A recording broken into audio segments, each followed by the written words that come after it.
Welcome welcome welcome.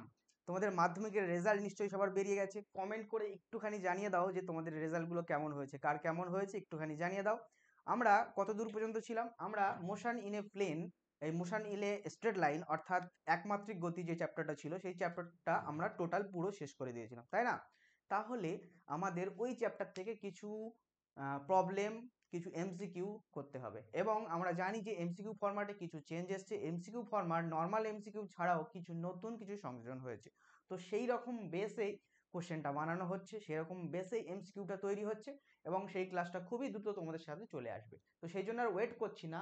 এর পরের যে চ্যাপ্টারটা আছে তোমাদের, যেটাকে বলা হয় মোশন ইন এ প্লেন অর্থাৎ একটা সমতলে গতির আলোচনা, যেটাকে আমরা অন্য নামে ডাকি ভেক্টর হিসাবে, সেই ভেক্টর চ্যাপ্টারটা আমরা শুরু করব। ঠিক আছে? আর তোমাদের রেজাল্ট কেমন হলো, রেজাল্ট নিয়ে একেবারেই মন খারাপ করো না। যার যেটা যতদূর যেরকমই হয়েছে সেটাকে অ্যাকসেপ্ট করো, অ্যাকসেপ্ট করে সামনে এগিয়ে যাও। আমি বারবার তোমাদেরকে বলেছি যে একটা রেজাল্ট দিয়ে তোমার ফিউচার কিন্তু ডিটারমাইন হয় না। ঠিক আছে? তোমাকে সামনে এগিয়ে যেতে হবে। দেখা গেছে মাধ্যমিকে খুব ভালো রেজাল্ট করেছে, কিন্তু 11-12-এ সেরকমভাবে না পড়লে তার ফাইনাল ফিউচারটাই কিন্তু নষ্ট হয়ে যাবে। ওকে? তো ওসব নিয়ে আর চিন্তা করো না। তাহলে চলো আমরা আমাদের যে ভেক্টর চ্যাপ্টার, সেই ভেক্টর চ্যাপ্টারের কি কি জিনিস পড়বো এবং আজকে কি কি জিনিস পড়বো সেটা একটুখানি দেখে নিই, তারপরে আমরা শুরু করে দেবো, তাই না? চলো তাহলে দেখো, ভেক্টরে আমাদের সবার প্রথমে যে জিনিসটা পড়তে হবে, প্রথমে তো ভেক্টর কি এই বিষয়টা জানতে হবে, বা মোশন ইন এ প্লেন এই বিষয়টা কি একটুখানি জানতে হবে। তার সাথে সাথে আমাদেরকে জানতে হবে সবার প্রথমে যেটা, সেটা হলো কি, সেটা হলো একক ভেক্টর। কি? সেটাকে আমরা বলি একক ভেক্টর বা ইউনিট ভেক্টর। তো নাম্বার 2 আমাদের জানতে হবে। এছাড়াও ভেক্টরের আরো প্রকারভেদ আছে একক ভেক্টরের সাথে, সেগুলো জানতে হবে। ঠিক আছে? নাম্বার 2 যেটা তোমাকে জানতে হবে, ভেক্টরের যোগ এবং বিয়োগ।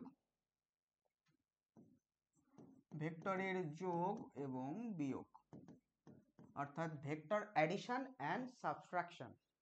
ওকে? নাম্বার 3 তোমাকে পড়তে হবে ভেক্টরের উপাংশে বিভাজন। উপাংশে বিভাজন। নাম্বার 4 তোমাকে পড়তে হবে অবস্থান ভেক্টর এবং অবস্থান ভেক্টরের ভিতরে দূরত্ব নির্ণয় এবং দিক কোসাইন নির্ণয়।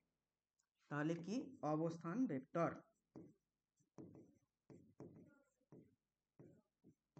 অবস্থান ভেক্টর ও দিক কোসাইন। ওকে?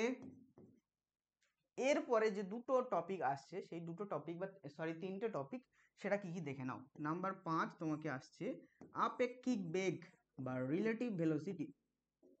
আপেক্ষিক বেগ বা যেটাকে আমরা বলি রিলেটিভ ভেলোসিটি। এখানে দুটো কেস পড়তে হবে। একটাকে আমরা বলি রেনম্যান প্রবলেম,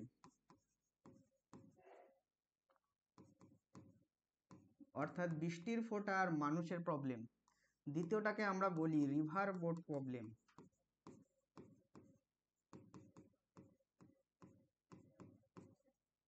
ঠিক আছে? বা নদীতে নৌকার গতি। এরপরে যে টপিকটা আমাদের থাকছে সেটাকে আমরা বলি ভেক্টর গুণফল। ভেক্টর গুণফল। ভেক্টর গুণফলে দুটো গুণফল পড়তে হয় আমাদেরকে, ক্রস গুণফল অ্যান্ড ডট গুণফল।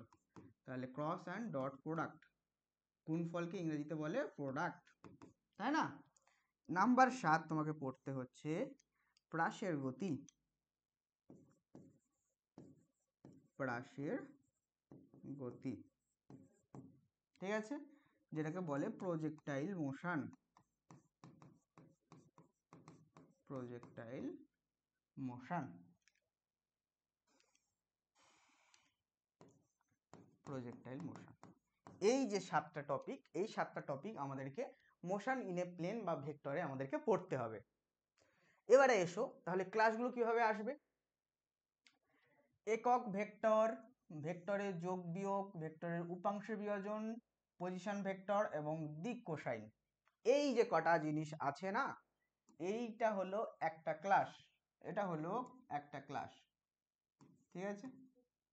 তারপরে দেখো আপেক্ষিক বেগের সাথে রিভারম্যান প্রবলেম, রিভার বোট প্রবলেম, এটা হলো আর একটা ক্লাস। তারপরে থাকছে ভেক্টর গুণফল এবং হ্রাসের গতি। এই যে দুটো জিনিস, এই দুটো জিনিস হলো এই মোশন ইন এ প্লেন বা ভেক্টরের সব থেকে গুরুত্বপূর্ণ অংশ। তার মানে হলো এখান থেকে কিন্তু 70% অ্যাভাব কোশ্চেন আসবে এই দুটো টপিক থেকে। তাহলে এই দুটো টপিককে আমাদের খুব ভালো করে পড়তে হবে। তো সেই জন্য আজকের ক্লাসে এইগুলো না পড়িয়ে এই দুটো টপিক আমরা খুব ভালো করে পড়াবো।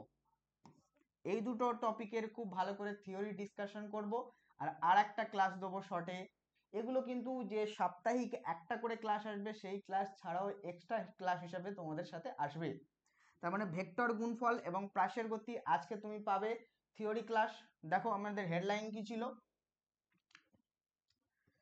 কাইনামেটিক্স। নিশ্চয়ই এটা জানো যে কাইনামেটিক্স এর পার্ট হলো ভেক্টর বা মোশন ইন এ প্লেন। কাইনামেটিক্স এর দুটো চ্যাপ্টার আমাদের পড়তে হয়, motion in a straight line বা একমাত্রিক গতি, আর মোশন ইন এ প্লেন বা ভেক্টর। তো সেখানে দেখো এখানে আমাদের টু মোস্ট ইম্পর্টেন্ট টপিক নিয়ে আজকে আলোচনা হবে। তাহলে টু মোস্ট ইম্পর্টেন্ট টপিক কি, এখানেই তুমি দেখে নিলে যে টু মোস্ট ইম্পর্টেন্ট টপিক হলো ভেক্টরের গুণফল, যেটাতে আছে ক্রস এবং ডট গুণফল, আর আছে প্রাসের গতি, যেটাকে আমরা বলি প্রজেক্টাইল মোশন। তাহলে এই দুটো ইম্পর্টেন্ট টপিকের আজকে কমপ্লিট থিওরি ডিসকাশন হবে এবং একটা এক্সট্রা ক্লাস দিয়ে এর যে কোশ্চেনগুলো আছে, নিশ্চয়ই কোশ্চেনগুলো এখনকার লেটেস্ট ফরম্যাট অনুযায়ী আসবে, অর্থাৎ সেখানে assertion reason type, match the কলম, কেস বেস স্টাডি এবং আর যেগুলো থাকে সেই ধরনের সমস্ত কোশ্চেনের সংমিশ্রণ দিয়ে এবং নর্মাল এমসিকিউ যেটা থাকে সেটাও পাবে তুমি। তাহলে ভেক্টরের গুণফল আর প্রাসের গতি আজকের ক্লাসে তুমি পাচ্ছ ইন টুডে ক্লাস। ঠিক আছে, এবং এই যে আজকের ক্লাসে পাচ্ছ এটা জাস্ট থিওরি হবে, আর এর নিউমেরিক্যাল এর কোশ্চেনগুলো এমসিকিউ গুলো কখন পাবে, এমসিকিউ গুলো একটা এক্সট্রা ক্লাসে পেয়ে যাবে, 2-1 দিনের ভিতরেই পেয়ে যাবে এক্সট্রা ক্লাসে। ওকে, এইবারে তারপরে আমরা চলে যাব ডাইরেক্ট এই প্রথম দিকের আলোচনাগুলো, একক ভেক্টর, ভেক্টরের যোগ বিয়োগ, ভেক্টরের উপাংশ বিভাজন, অবস্থান ভেক্টর এবং দিক কোসাইন। এটা পাবে তুমি তোমার সেকেন্ড ক্লাস। আর এই ক্লাসের সাথে সাথেই এর যে এমসিকিউ গুলো আছে সেগুলো আমরা করিয়ে দেবো। তাহলে এই সেকেন্ড ক্লাসের সাথে সাথেই এর এমসিকিউ গুলো আমরা করিয়ে দেবো। ঠিক আছে, কারণ এই থিওরি গুলো পড়াতে বেশি টাইম লাগবে না।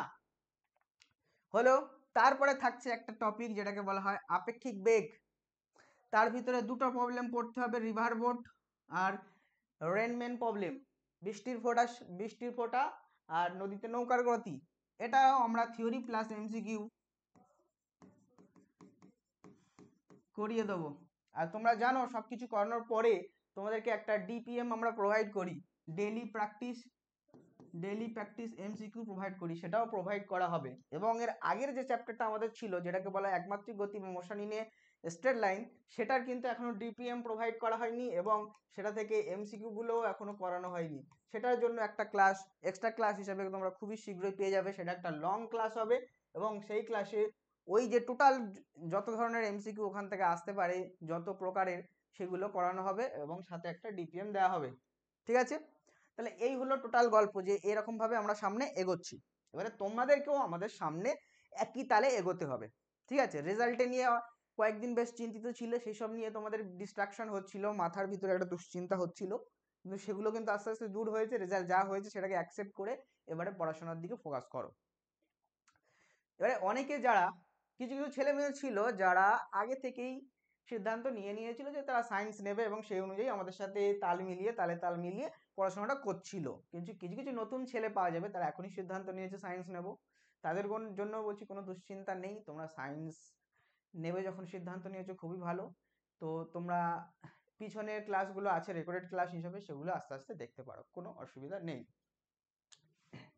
তো যাই হোক, আলোচনার বিষয়টা তুমি আজকে যখন বুঝলে তাহলে স্বাভাবিকভাবেই আমরা এগিয়ে চলি। স্বাভাবিকভাবেই যে দুটো ইম্পর্টেন্ট টপিক নিয়ে আজকে আমরা থিওরি ডিসকাশন করব সে দুটো আমরা করে ফেলি। তাহলে কি কি, নাম্বার 1 হলো ভেক্টর গুণফল, ইংলিশে বলে সেটাকে ভেক্টর প্রোডাক্ট। ঠিক আছে, বা ভেক্টর গুণফল।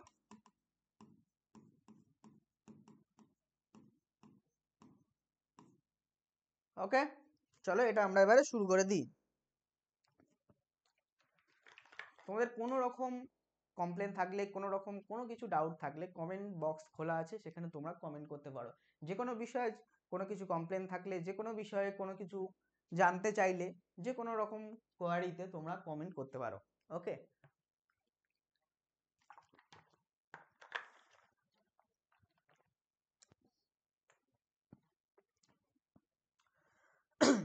চলো তাহলে ভেক্টর প্রোডাক্ট বা ভেক্টর গুণফল।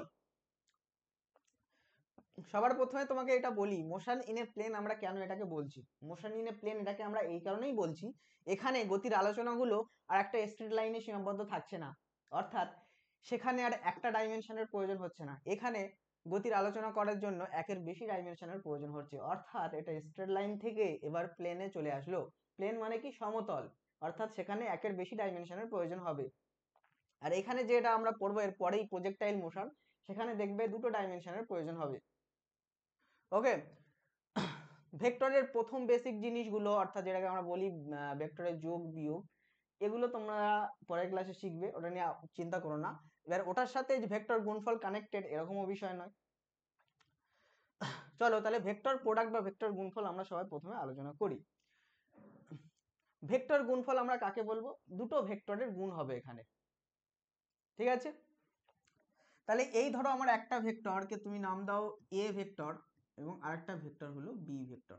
তাহলে এই দুটো ভেক্টরের ভিতরে আমরা গুণ করব, মানে আমরা প্রোডাক্ট করব। এই প্রোডাক্টটা কে কোনটাকে আমরা ডট প্রোডাক্ট বলবো আর কোনটাকে ক্রস প্রোডাক্ট করবো, এটা আমরা আগে জানতে হবে। তাহলে এ আর বি দুটো ভেক্টরের ভিতরে গুণফল করব আমরা। এবারে কথা হলো, এই গুণফলকে কোনটাকে আমরা ডট প্রোডাক্ট বলবো, কোনটাকে ক্রস প্রোডাক্ট বলবো। কারণ ভেক্টর গুণফল দুই প্রকারের হয়, একটাকে আমরা বলি ডট প্রোডাক্ট, আর একটাকে আমরা বলি ক্রস প্রোডাক্ট, ঠিক আছে। এর ভিতরে গুণফলের ভ্যালুটা আসে স্কেলার, তাহলে ওই প্রোডাক্টকে আমরা বলবো ডট প্রোডাক্ট বা স্কেলার প্রোডাক্ট। তাহলে কি বললাম, এ আর বি দুটো ভেক্টর আছে, এদের ভিতরে গুণফলের রেজাল্টেন্টটা, মানে গুণফলটা যদি আমরা একটা স্কেলার কোয়ান্টিটি পাই, স্কেলার রাশি পাই, তাহলে ওই ভেক্টরকে আমরা বলবো ডট প্রোডাক্ট বা স্কেলার প্রোডাক্ট। তাহলে ডট প্রোডাক্টকে স্কেলার প্রোডাক্টও বলে, স্কেলার গুণফল। এবারে দুটো ভেক্টর এ আর বি, তাদের গুণফলের রেজাল্টেন্টটা যদি ভেক্টর হয়, তাহলে এই প্রোডাক্টকে আমরা কি বলবো, এই প্রোডাক্টকে আমরা বলবো ক্রস প্রোডাক্ট বা ভেক্টর প্রোডাক্ট। তাহলে আমরা ক্রস প্রোডাক্টকে অন্য নামে বলতে পারি ভেক্টর প্রোডাক্ট বা ভেক্টর গুণফল। এই গেল বেসিক বিষয়টা। তাহলে বেসিক বিষয়টা কি গেল, দুটো ভেক্টরের ভিতরে গুণফলের রেজাল্টেন্টটা যদি স্কেলার আসে তাহলে সেটা স্কেলার প্রোডাক্ট বা ডট প্রোডাক্ট, আর যদি রেজাল্টেন্টটা ভেক্টর আসে তাহলে সেটা ক্রস প্রোডাক্ট বা ভেক্টর প্রোডাক্ট। এবারে ডট প্রোডাক্টকে আমরা একটা ডট দিয়ে ডিফাইন করব। কেমন ডট, এরকম একটা ডট দিয়ে ডিফাইন করব। আর ক্রস প্রোডাক্টকে আমরা এরকম একটা ক্রস দিয়ে ডিফাইন করব। বোঝা গেল? তাহলে ডট প্রোডাক্টকে ডট দিয়ে আর ক্রস প্রোডাক্টকে ক্রস দিয়ে ডিফাইন করব তাদের নাম অনুসারে। ওকে, এবারে তাহলে চলো আমরা এক একটা করে পড়ে ফেলি। তাহলে নাম্বার 1 আমরা পড়বো কি, ডট প্রোডাক্ট।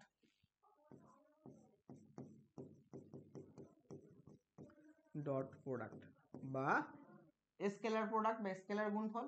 তাহলে এটাকে আমরা ডট দিয়ে ডিফাইন করব, অর্থাৎ তাহলে আমরা কি লিখব, এ ভেক্টর আর বি ভেক্টরের ভিতরে এই ডট প্রোডাক্টকে আমরা এ ডট বি দিয়ে ডিফাইন করব। কিভাবে ডিফাইন করব? এ ডট বি দিয়ে।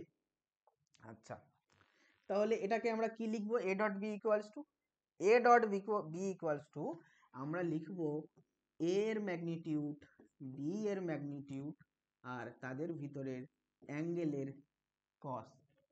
তার মানে কিরকম? ধরো আমার এইটা একটা ভেক্টর এ ভেক্টর আর এইটা একটা ভেক্টর বি ভেক্টর। খুবই ভালো। তাহলে এই দুটো ভেক্টরের মাঝখানে যে অ্যাঙ্গেলটা করলো সেটাকে আমরা বললাম থিটা অ্যাঙ্গেল। তাহলে কস থিটা কি? এই অ্যাঙ্গেলের কোসাইন। আর এ বি এর ম্যাগনিটিউড আমরা নিলাম। এবারে খেয়াল করে দেখো, এর ম্যাগনিটিউড, বি এর ম্যাগনিটিউড আর কস থিটা, এই টোটাল ভ্যালুটা আমরা আমাদের হবে কি? স্কেলার। তাহলে এই টোটাল ভ্যালুটার কোনো ডিরেকশন থাকবে না, এই টোটাল ভ্যালুটা একটা স্কেলার ভ্যালু হবে। সেই জন্য এই প্রোডাক্টকে বলা হয় ডট প্রোডাক্ট বা স্কেলার প্রোডাক্ট। বোঝা গেল তো? নিশ্চয়ই বোঝা যাওয়া উচিত। তাহলে এই গেল আমার বেসিক ফর্মুলা এখানটা। এবারে এখান থেকে তোমার বললো যে তুমি এখানে থিটা অ্যাঙ্গেলটা বার করো। তোমার এরকম নিউমেরিক্যাল দিল, এরকম এমসিকিউ দিল যেখান থেকে থিটা অ্যাঙ্গেল বের করো।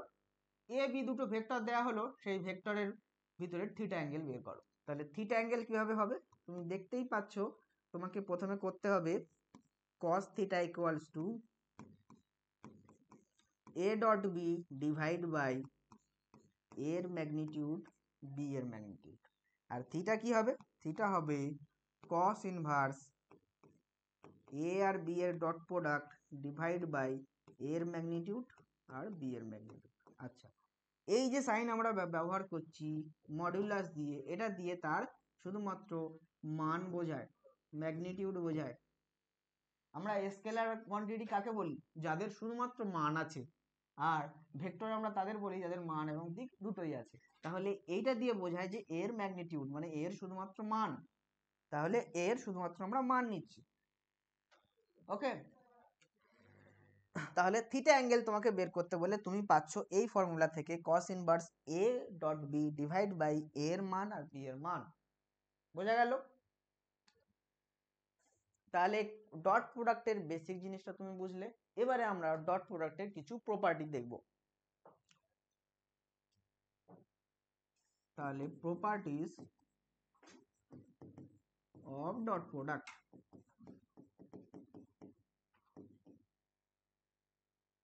নাম্বার 1 যদি আমরা খেয়াল করি, দেখো আমরা ধরো করলাম এ ডট বি, তাহলে এটা আমরা লিখতে পারি এ ডট বি মানে লিখতে পারি আমরা এ বি এর মান আর cos থিটা।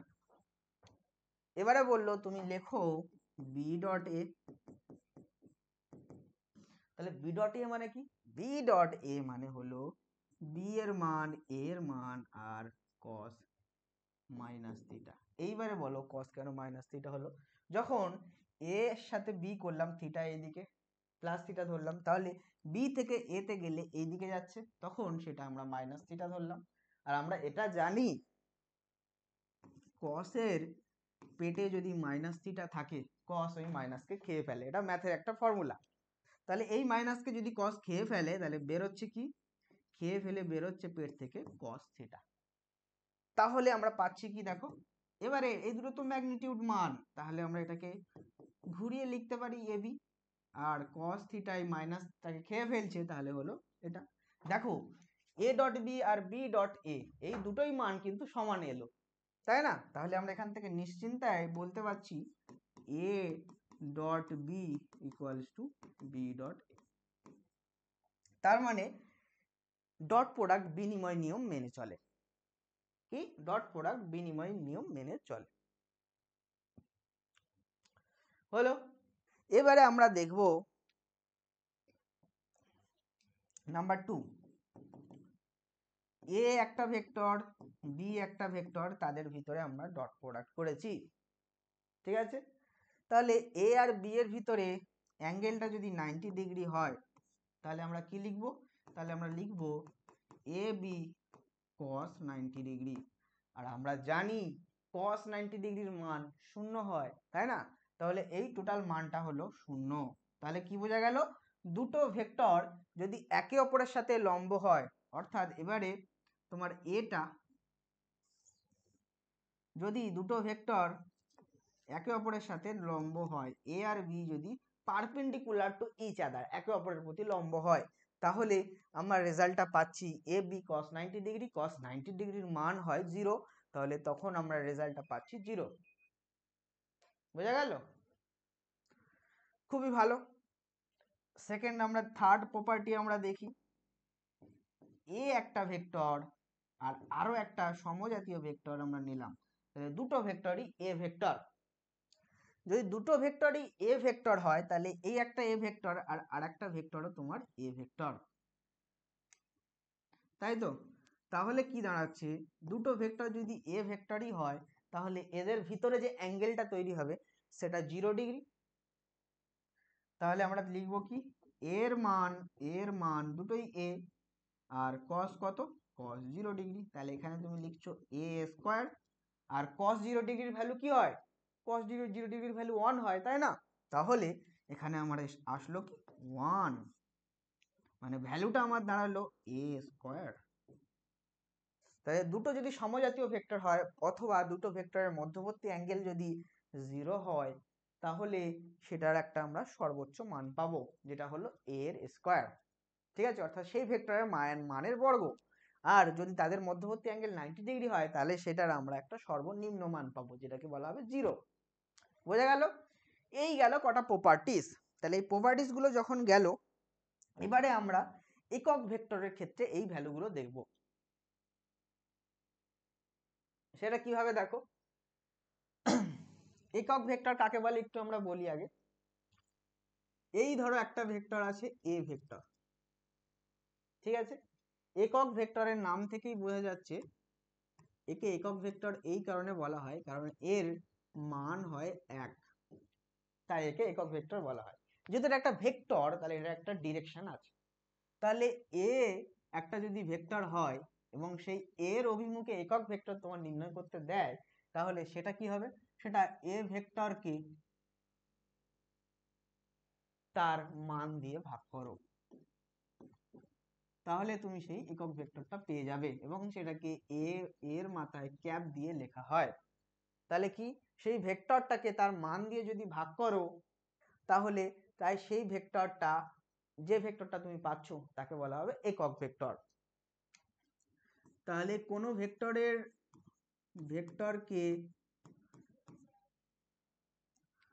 ভেক্টরকে তার অভিমুখে একক ভেক্টর নির্ণয় করতে গেলে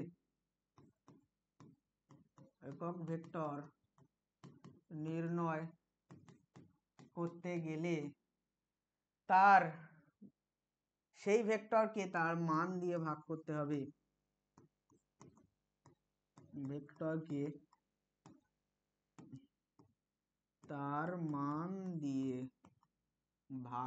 হবে, তাহলে আমরা তখন কি পাবো, তার একক ভেক্টর পাবো। তাহলে এ ক্যাপ হলো এ ভেক্টরকে তার মান দিয়ে ভাগ করা, ঠিক আছে? আর এই এ ক্যাপ হলো একক ভেক্টর। এ ভেক্টরের অভিমুখে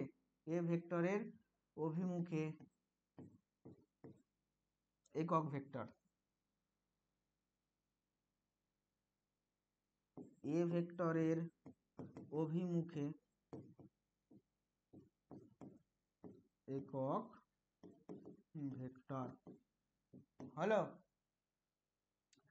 এবারে যদি আমাদের অ্যাক্সিস থাকে এক্স অ্যাক্সিস, ওয়াই অ্যাক্সিস আর জেড অ্যাক্সিস, তাহলে এটা একটা এক্সাম্পল তুমি দেখো একক ভেক্টরে। ধরো একটা ভেক্টর তোমার দেওয়া আছে এক্স,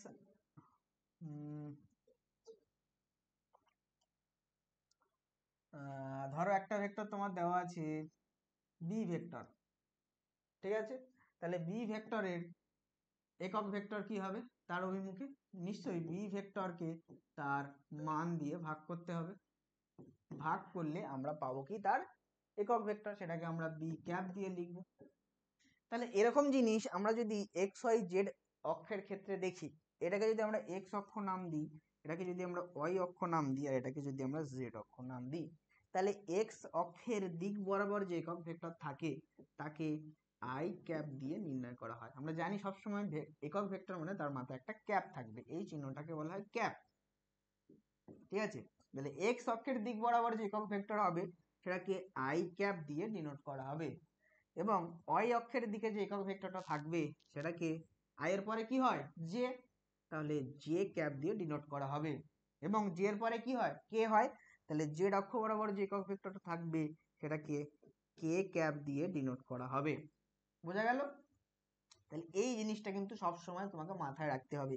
এক্স অক্ষ বরাবর একক ভেক্টর আই ক্যাপ, ওয়াই অক্ষ বরাবর একক ভেক্টর জে ক্যাপ, জেড অক্ষ বরাবর একক ভেক্টর হলো কে ক্যাপ।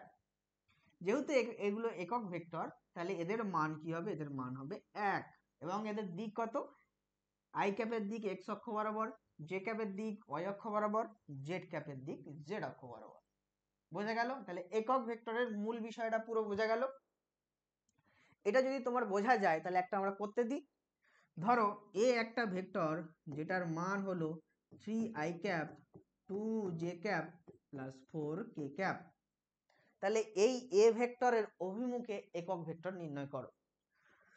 তাহলে কি হবে, আমাদের ফর্মুলা হলো এ ভেক্টরের অভিমুখে একক ভেক্টর যেটাকে আমরা এ ক্যাপ দিয়ে ডিনোট করব, সেটা হবে এ ভেক্টরের মান ডিভাইড বাই এ ভেক্টরকে তার মান দিয়ে ভাগ করা। আচ্ছা, একটা ভেক্টরের মান আমরা কিভাবে বের করি, যদি এ একটা ভেক্টর এরকম থাকে তাহলে সেই ভেক্টরের মান আমরা কিভাবে বের করব, সেই ভেক্টরের মান আমরা বের করব সেটাকে আমরা মডুলাস দেব, তার মানে হলো তার পরম মান বা অ্যাবসলিউট ভ্যালু আমরা পাচ্ছি, এবং সেই ভ্যালুটা অলওয়েজ পজিটিভ আমরা নেব। যখনই আমরা কোনো কিছুকে মডুলাস দেবো, এটা তোমরা ম্যাথে পরে পড়বে, এই চিহ্নটাকে মডুলাস বলে। এই মডুলাস যখন আমরা দেব তখন আমরা তার অ্যাবসলিউট ভ্যালু তো নেব, কিন্তু অবভিয়াসলি আমরা তার পজিটিভ ভ্যালুটা নেব। আমরা একটা রুট করলে রুট থেকে আমরা প্লাস মাইনাস দুটো মান পাই, কিন্তু সেখান থেকে আমরা অলওয়েজ পজিটিভ ভ্যালুটা নেব, সেই জন্য এটাকে মডুলাস দেওয়া হয়। আচ্ছা, তাহলে এইখান থেকে আমরা এর মানকে কিভাবে বের করব, এই এ ভেক্টরে এ ভেক্টরের মান বের করার নিয়ম হলো তোমাকে একটা রুট দিতে হবে, রুট দিয়ে এই আই ক্যাপের আগের সহগটা কত আছে 3, তাহলে 3কে স্কোয়ার করো, জে ক্যাপের আগে কত আছে 2 আছে, 2কে স্কোয়ার করো, আর কে ক্যাপের আগে কত আছে সহগ, সেটা হলো 4, 4কে স্কোয়ার করো, এবং আমরা কি সবসময় পজিটিভ মানটা নেব।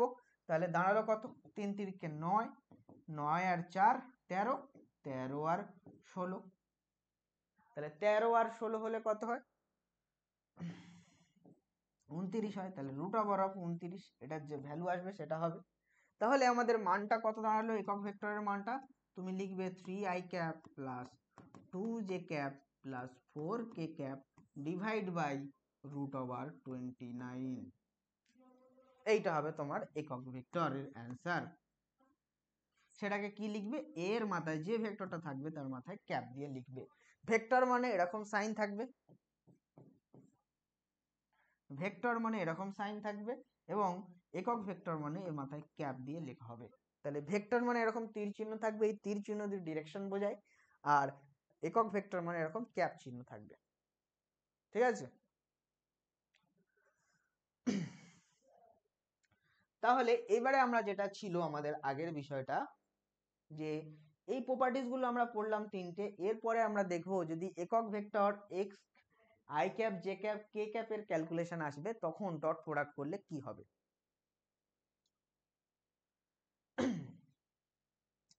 দেখো, তাহলে যদি আমরা আই ক্যাপের সাথে আই ক্যাপের ডট প্রোডাক্ট করি তাহলে স্বাভাবিকভাবে দেখো এক্স অ্যাক্সিস ওয়াই অ্যাক্সিস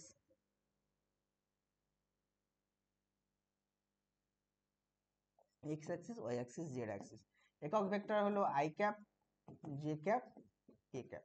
তাহলে দেখো আই ক্যাপের সাথে আই ক্যাপের ডট প্রোডাক্ট যদি আমরা করি, দেখো আই ক্যাপ এইদিকে আর একটা আই ক্যাপও এইদিকে, তাহলে এদের ভিতরের অ্যাঙ্গেলটা হলো কত 0 ডিগ্রি, অর্থাৎ আমরা লিখবো আই ক্যাপের মান কত 1, একটা আই ক্যাপের মান কত হয় 1, কারণ একক ভেক্টরের মান একই হয়, আর এদের ভিতরে অ্যাঙ্গেলটা হলো cos 0 ডিগ্রি। cos 0 ডিগ্রির মান কত হয় একই হয়, অর্থাৎ আই ক্যাপ গুণ করলে আমরা পাচ্ছি 1 × 1 × 1, দ্যাটস মিন্স 1। তাহলে কি দাঁড়ালো, আই ক্যাপের ডট প্রোডাক্ট হয় 1 হলো।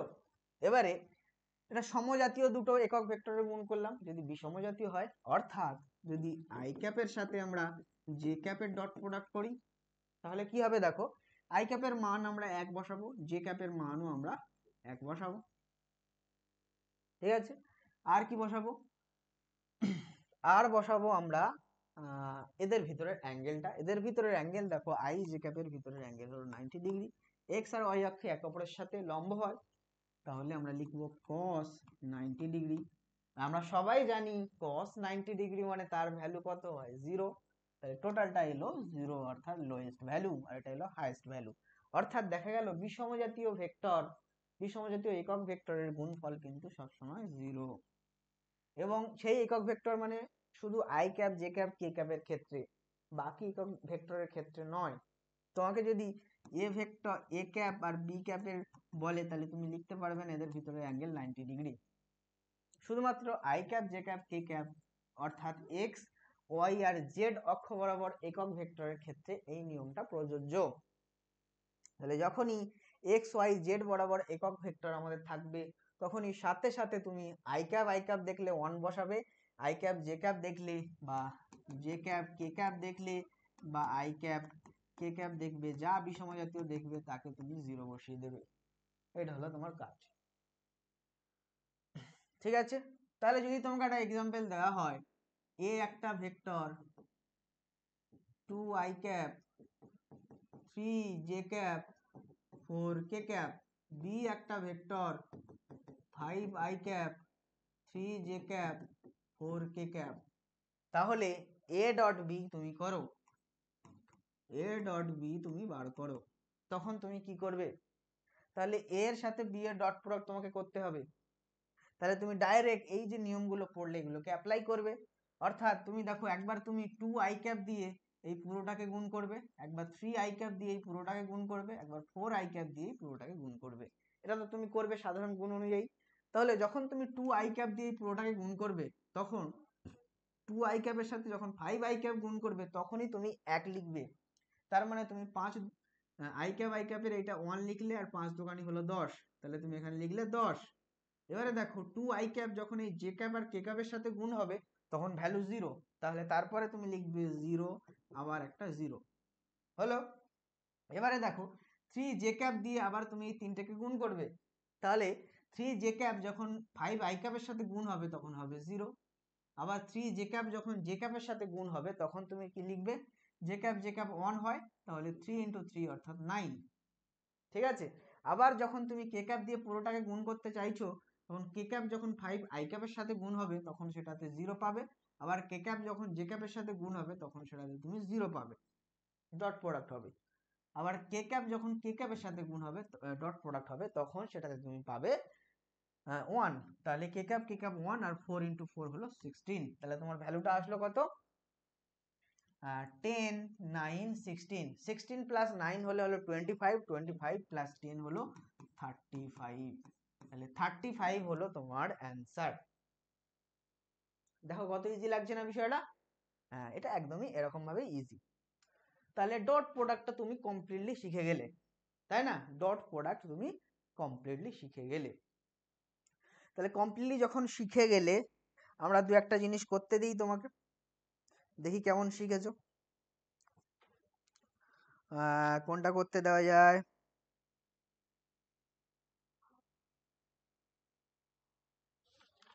একটা ভেক্টর আছে এ, সেটার মান হলো I cap -3 J cap plus 5 K cap. আর একটা ভেক্টর আছে সি, সেটার মান হলো 3 I cap -2 J cap plus K cap. এবারে বললো এ ডট সি তুমি করো। তাহলে তুমি আগের মতো ভাবে করে দাও ফটাফট। কি করবে? আই ক্যাপ গুলো শুধু গুণ করবে, তাহলে এই আই ক্যাপ গুণ করলে 3 আসে। আবার জে ক্যাপ গুণ করবে, বাকিগুলো তো 0, আর তুমি আর করবে না, তো এবারে বুঝে গেছো। তাহলে জে ক্যাপ তুমি গুণ করবে, দেখো 3 দোকানি হলো 6, আর মাইনাসে মাইনাসে প্লাস। দেখো কে ক্যাপ গুণ করবে, তাহলে 5 একে হলো 5, তাহলে তোমার অ্যান্সার আসলো কত? 9 5 14। দেখো কত ইজি, তাই না? শুধু সমজাতীয়গুলো গুণ করবে, বাকিগুলো তো জিরো। আর করতেই হচ্ছে না তোমার, কারণ এখানে তুমি ফেসে সেটা শিখেছো, তাই না? এখানে ঠকে তুমি সেটা শিখেছো, এখানে আর অতটা তুমি করবে না, ডাইরেক্ট গুণ করে দেবে এটা। বোঝা গেল? এবার এখান থেকে আমরা ঘুরিয়ে কোশ্চেন তোমাকে দিই। ঘুরিয়ে কোশ্চেন কিরকম ভাবে দেবো, যে একটা ভেক্টর হলো I cap plus J cap, আর একটা ভেক্টর হলো তোমার I cap minus K cap. এই দুটো ভেক্টর আমার দেওয়া আছে। তাহলে এই দুটো ভেক্টরের মধ্যবর্তী কোণ বের করতে বলেছে। এই দুটো ভেক্টরের মধ্যবর্তী কোণ বের করো। তাহলে এটা তুমি কিভাবে করবে? এই দুটো ভেক্টরের মধ্যবর্তী কোণ বের করার জন্য আমাদের ফর্মুলা আমাদের ছিল, মনে আছে? দেখো, theta equals to cos inverse A cross B, আর এ বি এর মান। তাহলে করো। তাহলে থিটা ইকুয়ালস টু কত হবে? এই দুটো ভেক্টরকে তুমি একটা নাম দিয়ে দাও, এটা এ ভেক্টর, এটা বি ভেক্টর, ঠিক আছে? তাহলে থিটা ইকুয়ালস টু হবে এ ভেক্টর আর বি ভেক্টরের ডট প্রোডাক্ট। তার আগে একটা কস ইনভার্স হবে, সেটা তো ভুলে গেছো তোমরা। কস ইনভার্স এ ভেক্টর আর বি ভেক্টরের dot product divide by A ভেক্টরের মান আর বি ভেক্টরের মান, তাই না? তাহলে করো। তাহলে এ আর বি এর প্রথমে ডট প্রোডাক্ট আমরা করে ফেলি। এ বি এর ডট প্রোডাক্ট করলে আমরা কি করব? আই আই ক্যাপকে শুধু গুণ করব। তাহলে আই ক্যাপ মানে 1 হলো। আবার দেখো,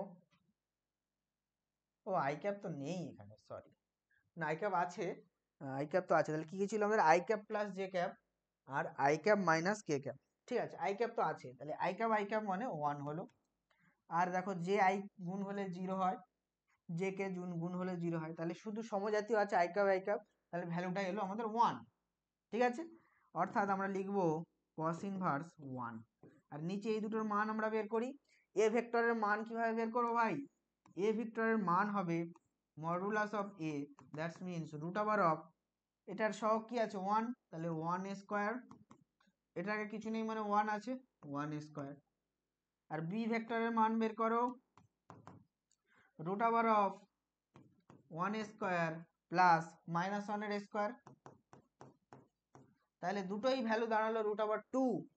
তাহলে এখানে আমরা লিখবো root over 2 into root over 2, কারণ এটারও ভ্যালু রুট ওভার 2, এটারও ভ্যালু রুট ওভার 2। তাহলে রুট ওভার 2 ইন্টু 2 মানে কত হয়? আমরা সবাই জানি সেটা হয় শুধু 2। তাহলে cos inverse half, cos inverse half যদি আসে, আমরা জানি হাফ মানে cos ইনভার্স হাফ কার ভ্যালু হয়? cos 60 ডিগ্রি না? তাহলে এখানে আমরা অ্যাঙ্গেলটা আমাদের হলো কত? 60 ডিগ্রি। তাহলে এদের ভিতরের অ্যাঙ্গেল আমাদের ডাইরেক্ট আমরা এই ফর্মুলা বসিয়ে করে দিলাম 60 ডিগ্রি। তাহলে এইখান থেকে এই দু ধরনের অঙ্ক আসতে পারে। এছাড়াও আরো কিছু এদিক ওদিক ঘুরিয়ে অঙ্ক থাকবে, সেগুলো আমরা যে যখন এমসিকিউ গুলো করাবো তখন তুমি পেয়ে যাবে। কনসেপ্ট ক্লিয়ারিং জাস্ট এই দুটো তুমি করে ফেলো। তাহলে ডট প্রোডাক্ট আমার কমপ্লিট হলো, তাই না? ডট প্রোডাক্ট যখন কমপ্লিট হলো, স্বাভাবিকভাবেই আমরা এবারে ক্রস প্রোডাক্ট করব, তাই না? চলো দেখি। তাহলে এবারে নাম্বার 2 আমরা পড়ব ক্রস প্রোডাক্ট,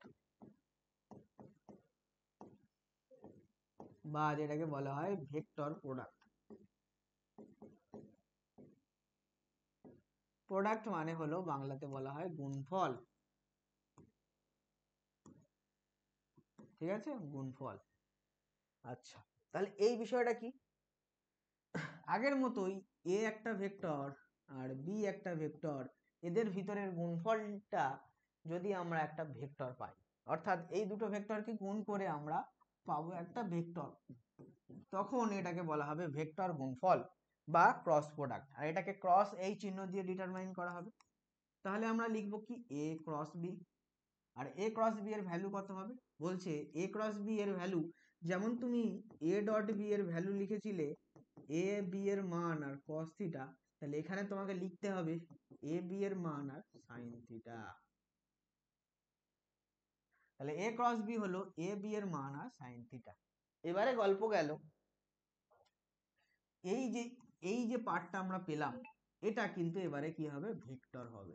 তাহলে এই টোটালটা এ বি sin থিটাটা একটা এবারে ভেক্টর। এটা আবার কিরকম কথা? দেখো কিরকম কথা। এই একটা আমার এ ভেক্টর, এই একটা আমার বি ভেক্টর। ভেক্টরের মাথায় কিন্তু এরকম তীর চিহ্ন থাকে। তাহলে এটা হলো আমার এ ভেক্টর, এটা হলো আমার বি ভেক্টর। এবারে করব কি, আমরা এই দুটোর ক্রস গুণফল করব। তাহলে এই দুটোর যদি ক্রস গুণফল করি তাহলে আমাদের রেজাল্ট পাবো কি, রেজাল্ট পাবো এ বি সাইন থিটা। আর এটাও একটা ভেক্টর। এবার এটা যদি ভেক্টর হয় তাহলে এটার মানের সাথে সাথে দিক আছে। দিকটা কোন দিকে হবে সবাই প্রশ্ন করবে, তখন আমরা বলবো এর দিকটা হবে এই দিকে, অর্থাৎ এ বি সাইন থিটা এবারে হবে এই দিকে।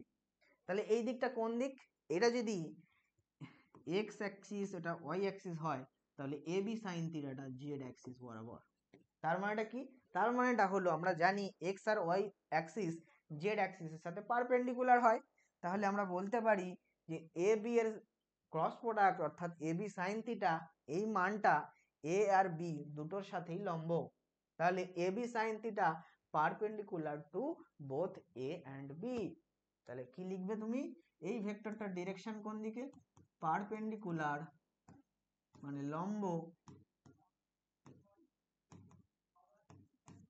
Two both A and B.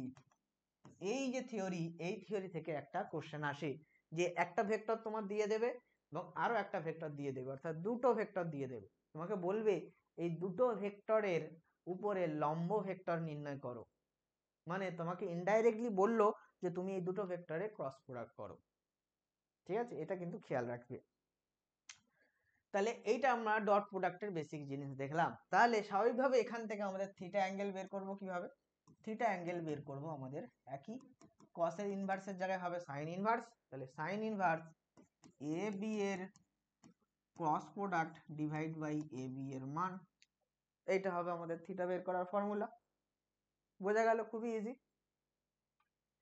তাহলে থিটা বের করার ফর্মুলা হয়ে গেল। অর্থাৎ দুটো ভেক্টর যদি তোমার এ আর বি দেওয়া থাকে তাহলে এই দুটোর ভিতর থেকে অ্যাঙ্গেল বের করার জন্য তুমি এই ফর্মুলাটা ইউজ করতে পারো অথবা এই ফর্মুলাটা ইউজ করতে পারো।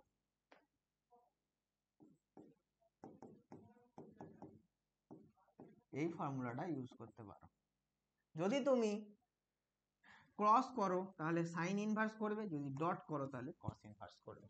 এই দুটো ফর্মুলা তুমি দুটো ভেক্টরের ভিতরে অ্যাঙ্গেল বের করার জন্য তুমি এটা এই দুটো ফর্মুলা ইউজ করতে পারো। আচ্ছা, এবারে তাহলে ডট প্রোডাক্টের প্রপার্টিজ গুলো আমরা দেখি পরপর। প্রপার্টিজ দেখো, নাম্বার 1, যদি এ ভেক্টর আর বি ভেক্টরের মধ্যে ক্রস প্রোডাক্ট করা হয় সেটার মান হয় জানি আমরা এ বি সাইন থিটা। এবারে যদি উল্টোটা করি, বি ক্রস এ করি, তাহলে দেখো এ ক্রস বি মানে এইদিকে যাচ্ছিল, এবার বি ক্রস বি উল্টো আসছে, তাহলে থিটাটা হবে মাইনাস থিটা। তাহলে আমরা লিখবো B A sign minus theta. আচ্ছা বলো, সাইনের পেটে কিন্তু থিটা থাকলে সাইন সেটা খেতে পারে না, যেটা কস পারতো। কস কি পারতো, সাইন মাইনাস থিটা হলে কস আরামেই এটাকে খেয়ে নিয়ে বলে দিত কস থিটা, কিন্তু সাইন কিন্তু এটা পারে না। সাইনের পেটে থিটা থাকলে সাইন সেটাকে বাইরে বের করে দেয়, সেটা হজম করতে পারে না। ঠিক আছে, তাহলে আমরা পাবো কি মাইনাস সাইন থিটা। আচ্ছা, মাইনাস সাইন থিটা যদি আমরা পাই তাহলে স্বাভাবিকভাবে এটাকে আমাদের ভ্যালুটা আসবে বি এ সাইন থিটা, তার আগে একটা মাইনাস এলো। তাহলে আমরা এখান থেকে এটা বলতে পারছি না যে A cross B equals to B cross B cross A, অর্থাৎ এটা নট ইকুয়ালস টু, অর্থাৎ এটা কিন্তু বিনিময় নিয়ম মেনে চলে না। বিনিময় নিয়ম মেনে চলে না। হলো, তাহলে খুব ক্লিয়ার হলো বিষয়টা। এইবারে চলো আমরা সেকেন্ড প্রপার্টি দেখব। ধরো এ আর বি দুটো ভেক্টর আছে, তাদের ভিতরের অ্যাঙ্গেল হলো 90 ডিগ্রি। তাহলে এ ভেক্টর আর বি ভেক্টর একে অপরের উপরে লম্ব, পারপেন্ডিকুলার টু ইচ আদার। তাহলে এখানে আমরা পাবো এ বি সাইন কত, সাইন 90 ডিগ্রি। তাহলে সাইন 90 ডিগ্রির ভ্যালু হয় আমরা জানি 1, অর্থাৎ আমরা লিখবো এ বি, অর্থাৎ এখানে আমরা ম্যাক্সিমাম ভ্যালু পাবো এবং এ বি এর ডিরেকশন হবে এ আর বি এর উপরে লম্ব, এটা আমরা জানি।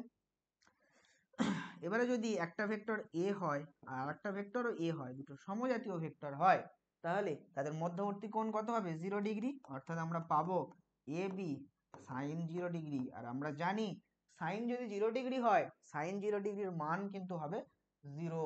তাহলে এখানে আমরা পাবো 0। তাহলে এটা কস প্রোডাক্টের সম্পূর্ণ বিপরীতটা গেল।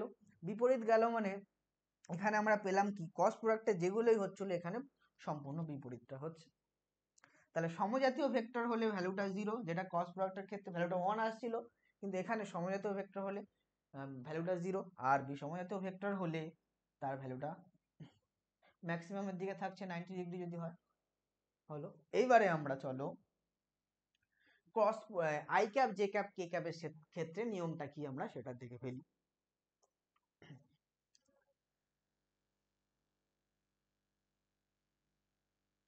এটা হলো এক্স অ্যাক্সিস, এখানে আই ক্যাপ অবস্থান করে। এটা ওয়াই অ্যাক্সিস, এখানে এই সরি জেড অ্যাক্সিস। এটা হলো আমাদের ওয়াই অ্যাক্সিস। ওয়াই অ্যাক্সিস এখানে অবস্থান করে আমাদের জে ক্যাপ। আর এটা হলো আমাদের জেড অ্যাক্সিস, এখানে অবস্থান করে আমাদের কে ক্যাপ। ঠিক আছে, তাহলে তুমি ধরো আই ক্যাপের সাথে কি গুণ করছো? আই ক্যাপকে গুণ করছো। তাহলে দেখো আই ক্যাপের মধ্যবর্তী অ্যাঙ্গেলটা কত হয়? 0 ডিগ্রি। তাহলে আই ক্যাপের ভ্যালু 1 ইন্টু 1 ইন্টু সাইন কত? 0 ডিগ্রি। সাইন 0 মানে কি 0, তাহলে টোটাল ভ্যালুটা 0 আসবে। অর্থাৎ যেটা কস প্রোডাক্টের ক্ষেত্রে হচ্ছিল সাইন প্রোডাক্টে বা আমাদের ডট প্রোডাক্টে, এই যেটা ডট প্রোডাক্টের ক্ষেত্রে হচ্ছিল সেটা কিন্তু সাইন প্রোডাক্ট বা ডট কস প্রোডাক্টে এসে সম্পূর্ণ বিপরীত হয়ে গেল। অর্থাৎ সমজাতীয় আই ক্যাপ ওখানে 1 হচ্ছিল, এখানে কিন্তু সেটা 0 হচ্ছে। তাহলে এটা কি হবে? আই ক্যাপের সাথে যদি জে ক্যাপ করি এটা কি হবে? তাহলে তোমরা বলবে তাহলে এটা তো 1 হবে, কিন্তু এইখানে তোমরা মার খেয়ে গেলে, এইটা একটুখানি ডিফারেন্স, এটা 1 হবে না। তাহলে কি হবে? দেখো আই ক্যাপ আর জে ক্যাপ গুণ করলাম, হিসেব অনুযায়ী তো এটা হওয়া উচিত ছিল 1 ইন্টু 1 ইন্টু সাইন 90 ডিগ্রি। তার মানে সাইন 90 ডিগ্রি ভ্যালু 1, তার মানে 1 হওয়া উচিত ছিল। কিন্তু এখানে একটু ডিফারেন্সটা আছে। কি ডিফারেন্স আছে? আমরা জানি যে ক্রস প্রোডাক্ট মানে দুটো ভেক্টরের প্রোডাক্ট করে যে ভ্যালুটা আসবে সেটা কিন্তু স্কেলার হবে না, সেটা হবে ভেক্টর। এবং আমরা জানি এই ভেক্টরের ডিরেকশনটা হবে এই আই ক্যাপ আর জে ক্যাপের সাথে পারপেন্ডিকুলার, বা আই ক্যাপ জে ক্যাপের সাথে উভয়ের সাথেই লম্ব। তাহলে আই ক্যাপ জে ক্যাপ উভয়ের সাথে লম্ব কোন ভেক্টরটা? দেখো আই ক্যাপ জে ক্যাপ উভয়ের সাথে লম্ব যে ভেক্টরটা সেটাকে আমরা বলি কে ক্যাপ, তাই না? তাহলে আমাদের নিয়ম অনুযায়ী দুটো ভেক্টরের ক্রস প্রোডাক্টের যে রেজাল্টটা পাবো সেটা একটা ভেক্টর হবে, এবং সেই ভেক্টরটা এই দুটো ভেক্টরের উপরেই লম্ব হবে। তাহলে এই দুটো ভেক্টর আই ক্যাপ আর জে ক্যাপের উপরে লম্ব যে ভেক্টরটা সেটাকে আমরা বলি কে ক্যাপ। কারণ আই আর জে এক্স আর ওয়াই অক্ষ বরাবর আছে, তাহলে তার উপরে লম্ব অক্ষকে আমরা বলি জেড অক্ষ। তাহলে জেড অক্ষ বরাবর যে ভেক্টরটা হয় সেটা হলো কে ক্যাপ। অর্থাৎ আমরা ওয়ানের জায়গায় এবারে এখানে ইউজ করব কে ক্যাপ, তাহলে বিষয়টা বেশি পারফেক্ট হলো। তাহলে কি বোঝা গেল? আই ক্যাপ আর জে ক্যাপ হলে সেটা হয় কে ক্যাপ। খুবই ভালো। এরপরে তোমরা ভাবলে যে তাহলে জে ক্যাপ সাথে কে ক্যাপ করি কত হবে? তাহলে জে ক্যাপের সাথে কে ক্যাপ করলে এই দুটোর উপরে লম্ব থাকে আই ক্যাপ, তাহলে হবে আই ক্যাপ। এবারে বলছে বা জিনিসটা তো খুবই ভালো চলছে, আর একটু ঘুরিয়ে ফিরিয়ে তোমাকে প্রশ্ন করি, তা করো। ঘুরিয়ে ফিরিয়ে প্রশ্ন করলো যদি আমি জে ক্যাপের সাথে আই ক্যাপ করি তখন কি কে ক্যাপই হবে? বলছে না, তুমি আই ক্যাপ জে ক্যাপ যখন করছিলে তখন একই ফর্মালিটি মেনটেন করে যাচ্ছ। কারণ আমরা জানি প্রথমে আই ক্যাপ হয়, তারপরে জে ক্যাপ হয়, তারপরে কে ক্যাপ হয়। তাহলে আই ক্যাপ থেকে যদি জে ক্যাপে যাও তাহলে ঠিকঠাক যাচ্ছ, তখন কে ক্যাপ হবে, ঠিক আছে। কিন্তু যদি তুমি উল্টোটা যাও, জে ক্যাপ থেকে আই ক্যাপে যাও, তাহলে ওই যে অ্যাঙ্গেলটা হবে সেটা মাইনাস অ্যাঙ্গেল হবে না? তখন এই ভ্যালুটা একটা মাইনাস আসবে না? এটা আমরা পড়েছি তো, এখানেই তো দেখালাম যে এটা বিনিময় নিয়ম ফলো করে না, এখানে একটা মাইনাস চলে আসে, তাই না, বিপরীত দিকে গেলে। তাহলে বিপরীত দিকে যাচ্ছি মানে এখানে আমরা লিখবো মাইনাস কে ক্যাপ। তাহলে যদি আমরা কে ক্যাপের সাথে জে ক্যাপ করি, উল্টোটা করি, তাহলে সেটাও আমরা লিখবো মাইনাস আই ক্যাপ। তাহলে এখান থেকে একটা তোমাকে নিয়ম বলে দেওয়া ভালো, যেটা তোমাকে গুলোবে না একদম। নিয়মটা তাহলে কি হবে?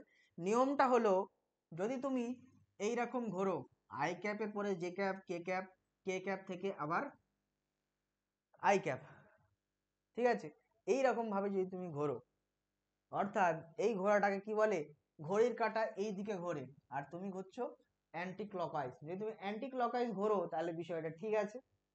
আর যদি তুমি উল্টোটা ঘুরতে চাও, ক্লকওয়াইজ ঘুরতে চাও, মানে জে ক্যাপ থেকে আই ক্যাপে আসতে চাও, তাহলে কিন্তু তোমার মাইনাস বসাতে হবে। তাহলে এইরকম ভাবে ঘুরলে তুমি প্লাস বসাবে, আর এরকম ঘুরলে ঘুরলে তুমি মাইনাস বসাবে। বোঝা গেল? তাহলে এইটা হলো একটা নিয়ম মনে রাখার জন্য। যাক, বিষয়গুলো সব বোঝা গেল। বিষয়গুলো যদি সব বোঝা যায় তাহলে অঙ্কটা তুমি করতে পারবে। চলো দেখি তুমি করতে পারছো কিনা।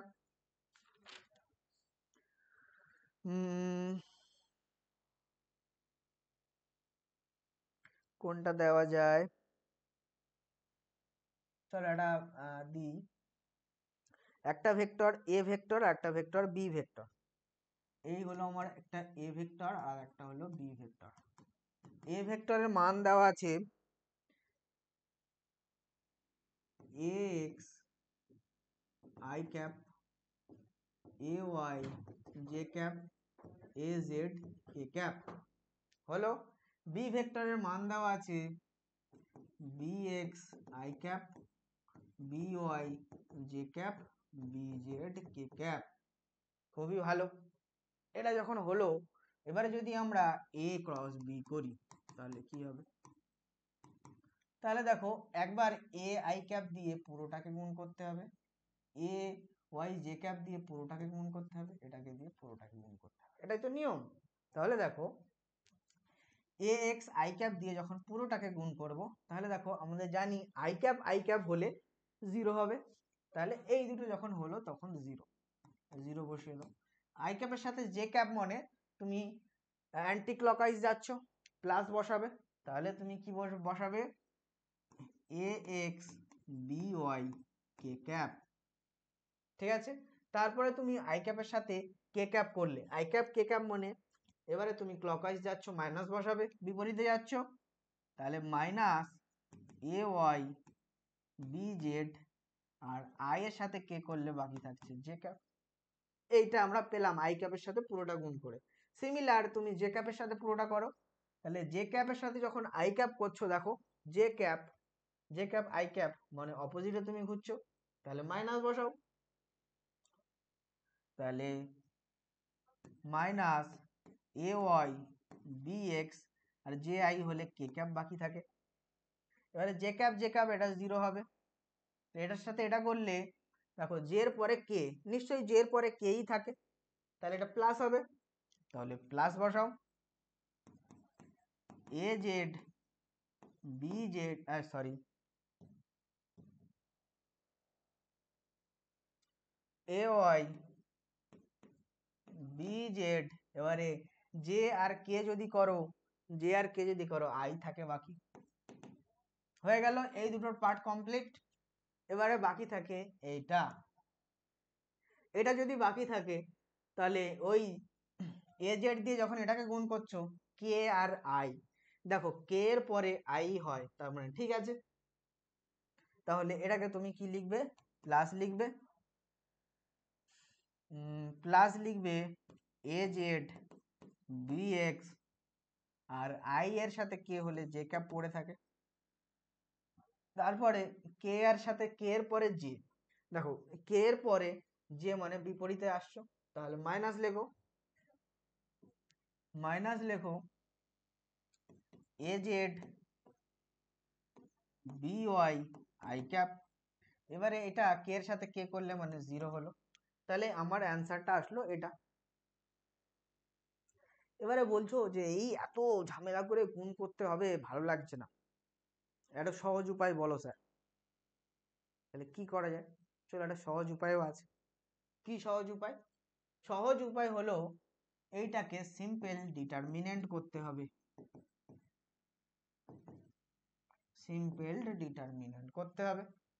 আচ্ছা, এবার বলো ডিটারমিনেন্ট কি, তো আমরা জানি না। এবার ডিটারমিনেন্টটা ক্লাস 12 এর ম্যাথে আছে, কিন্তু তোমার এখন যদি ডিটারমিনেন্টটা তুমি জানো তাহলে এরকম ভাবে এত কষ্ট করে গুণ করতে হবে না। চলো একটু ডিটারমিনেন্টটা তোমাকে বলে দিই। কোথায় করি, পরের পেজে যাই নাকি? চলো একটু লিখে দাও, আবার একটু লিখে ফেলো। এ ভেক্টর ছিল X I cap, A Y J cap, A Z K cap. B ভেক্টরটা ছিল এ এক্স এর পরে এ সরি বি, মাথা খেয়াল থাকছে না দেখছো।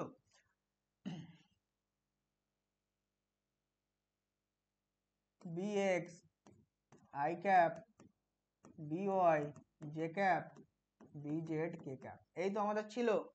তাহলে এই দুটো ভেক্টরের গুণ আমরা এরকম ভাবে করেছিলাম। এটা কিন্তু আমরা এবারে ডিটারমিনেন্ট লাগিয়ে করব, কত ইজিলি তুমি দেখে নাও। ডিটারমিনেন্ট লাগিয়ে করার নিয়মটা এই যে বলছি, তুমি খেয়াল করে জেনে নাও। এটা 12 এ আছে, এখন এখানে জেনে নাও। ক্লাস 12 এর ম্যাথে আছে ডিটারমিনেন্ট এন্ড ম্যাট্রিক্স, ঠিক আছে? এখানে একটু জেনে নাও। তো ডিটারমিনেন্টের জন্য এরকম একটা লম্বা দুটো দাড়ি আমাদের টানতে হয়, ঠিক আছে? এই লম্বা দুটো দাড়ির মাঝখানে আমাদের পরপর কিছু জিনিস লিখতে হয়। তাহলে কি লিখতে হবে? দেখো I cap J cap K cap, এই দুটো হলো দুটোর ভিতরে কমন। তাহলে এখানে তুমি লিখবে আই ক্যাপ, এখানে লিখবে জে ক্যাপ, এখানে কে ক্যাপ। তাহলে প্রথমে কি করবে? দুটো লম্বা সোজা দাড়ি টানবে, ঠিক আছে? এই দাড়িটা যদি এরকম হতো তাহলে এটা হলো ম্যাট্রিক্স, আর এই দাড়িটা যদি এরকম সোজা হয় তাহলে এটার মানে হলো ডিটারমিনেন্ট। তাহলে যেহেতু সোজা দাড়ি আমরা দিয়েছি, থার্ড ব্র্যাকেট দিলে ম্যাট্রিক্স হয়, আর এরকম সোজা দিলে সেটাকে হয় ডিটারমিনেন্ট। বুঝেছো? তাহলে এটা হলো ডিটারমিনেন্ট, এটার মানে হলো ডিটারমিনেন্ট। ওকে, দেখো I cap J cap K cap তিনটেকে আমরা উপরে লিখে দিলাম। এবারে দেখো আই ক্যাপের সরাসরি কি আছে? এ এক্স আছে, আবার কি আছে? বি এক্স আছে। জে ক্যাপের সরাসরি কি আছে? এ ওয়াই আছে, আবার কি আছে? বি ওয়াই আছে। বাহ, খুবই ভালো। কে ক্যাপের সরাসরি কি আছে? এ জেড আছে, আর বি ক্যাপের সরাসরি আছে বি জেড। এগুলো আমরা বসিয়ে নিলাম। তাহলে এইটুকু কাজ আমার কমপ্লিট। এইটুকু কমপ্লিট মানে আমি ডিটারমিনেন্টটা লেখা কমপ্লিট করলাম। তাহলে ডিটারমিনেন্টের এইটুকু কাজ করা মানে ডিটারমিনেন্টের ফরম্যাট গঠন হলো, ডিটারমিনেন্টের ফরম্যাট তৈরি হলো। তাহলে ফরম্যাট যখন ডিটারমিনেন্টটা তৈরি হলো, স্বাভাবিকভাবে এবারে আমাদের ডিটারমিনেন্টটা করে ফেলতে হবে। তাহলে কি করবে? নিয়ম কি? নিয়ম হলো খুবই সিম্পল, তোমাকে মনে রাখতে হবে। যখন তুমি আই ক্যাপ নিচ্ছ, তাহলে আমি আই ক্যাপকে প্রথমে নিলাম। যখন আই ক্যাপ নিলাম তখন আই ক্যাপের সোজাসুজি কারা আছে? এক্স বি এক্স, এই দুটোকে আমি বাদ দেবো। তাহলে আই ক্যাপ নেবো মানে এই দুটো আমার বাদ থাকলো। এবারে আমরা কার কার সাথে গুণ করব? তাহলে এই দুটো যখন বাদ গেল, গুণ করব এটার সাথে এটা, আর এটার সাথে এটা। হলো?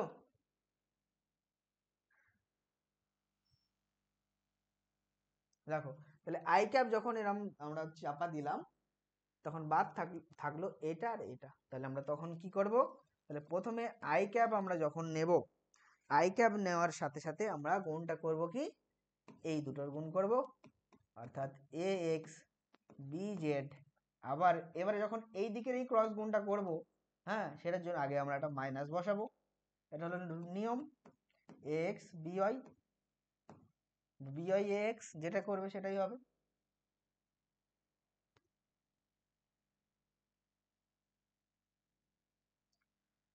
বিওয়াই এ জেড হলো, এইটা একটা আমার হয়ে গেল। এরপরে জে ক্যাপ তুমি চাপা দিলে, তাহলে লেখো তারপরে। এবারে নিয়মটা কি দেখো, এখানে হাত দিয়েছি বলে কি হয়ে গেল দেখো। দেখো, প্রথমে আমি আই ক্যাপ যখন নিলাম তখন obviously plus I cap use করব। তখন যখন আমি তারপরে জে ক্যাপ যাব, তখন আমি মাইনাস জে ক্যাপ যাব। আবার যখন আমি কে ক্যাপে আসবো, তখন প্লাস কে ক্যাপ আসবো। এরপরে যদি আরো কোনো ক্যাপ থাকতো তারপরে মাইনাস দিতে হতো। তাহলে নিয়ম হলো একবার প্লাস, একবার মাইনাস, একবার প্লাস, একবার মাইনাস, একবার প্লাস, একবার মাইনাস, এরকম ভাবে কন্টিনিউ চলবে। বোঝা গেল? নিয়মগুলো ফলো করো। তাহলে মাইনাস জে ক্যাপ যখনই আমি করলাম এইটাকে আমি চাপা রাখলাম, এবারে গুণ হবে তাহলে এইটার সাথে এটা, তাহলে এটা চাপা রাখলে এরকম গুণ হবে। গুণ হবে কি এ এক্স এর সাথে বি জেড হলো। আবার দেখো মাইনাস বি এক্স এর সাথে এ জেড, এই আমার হয়ে গেল। তারপরে আমি প্লাস কে ক্যাপ নিলাম, তাহলে প্লাস কে ক্যাপটা চাপা রাখো, গুণ হবে কোনটা এ এক্স বি ওয়াই, তার আগে তারপরে মাইনাস নাও, তাহলে এ এক্স বি ওয়াই নিলে minus now B X A Y, এই তোমার হয়ে গেল অ্যান্সার। এত শর্টে তোমার অ্যান্সারটা হয়ে গেল, আর এই ঝামেলা তোমাকে করতেই হচ্ছে না, তাই না? এবার দেখো এই জায়গাটাতে যদি আমরা একটুখানি ক্যাপগুলোকে কমন নিই, ধরো আই ক্যাপকে আমরা কমন নিলাম, তাহলে আই ক্যাপ আছে কোনটা, এই একটা পার্ট আর একটা পার্ট, এই একটা পার্ট, তাহলে আই ক্যাপ কমন নিলে আমাদের থাকছে A Y B Z minus A Z B Y, এই পার্টটা থাকছে। দেখো এরকম পার্ট আমরা কি এখানে পেয়েছি, এ ওয়াই বি জেড আর A Z B Y, A Y B Z A Z B Y, দেখো A Y B Z A Z B Y, দেখো এটা পেয়েছি না, তাহলে ঠিক হয়েছে তো। সিমিলার এখানে তুমি জে ক্যাপ কমন নাও, মাইনাস জে ক্যাপ কমন নাও, মাইনাস জে ক্যাপ কটা করা আছে কই, এই জে ক্যাপ এই J cap, minus J cap যদি কমন নেই এটা প্লাস হয়ে যাবে, তাহলে এ ওয়াই বি জেড আর এটা মাইনাস হয়ে যাবে এ জেড বি এক্স, দেখো এটা আছে কিনা A Y B Z A Z B X, A Y B Z A Z B X, A Y B Z A Z B X, এটা A Y হবে কি, আমাদের একটু ভুল হলো। দেখো আমরা জে ক্যাপ যখন এ করছি, তাহলে না ঠিকই আছে, এখানটা আমার ভুল হয়েছে,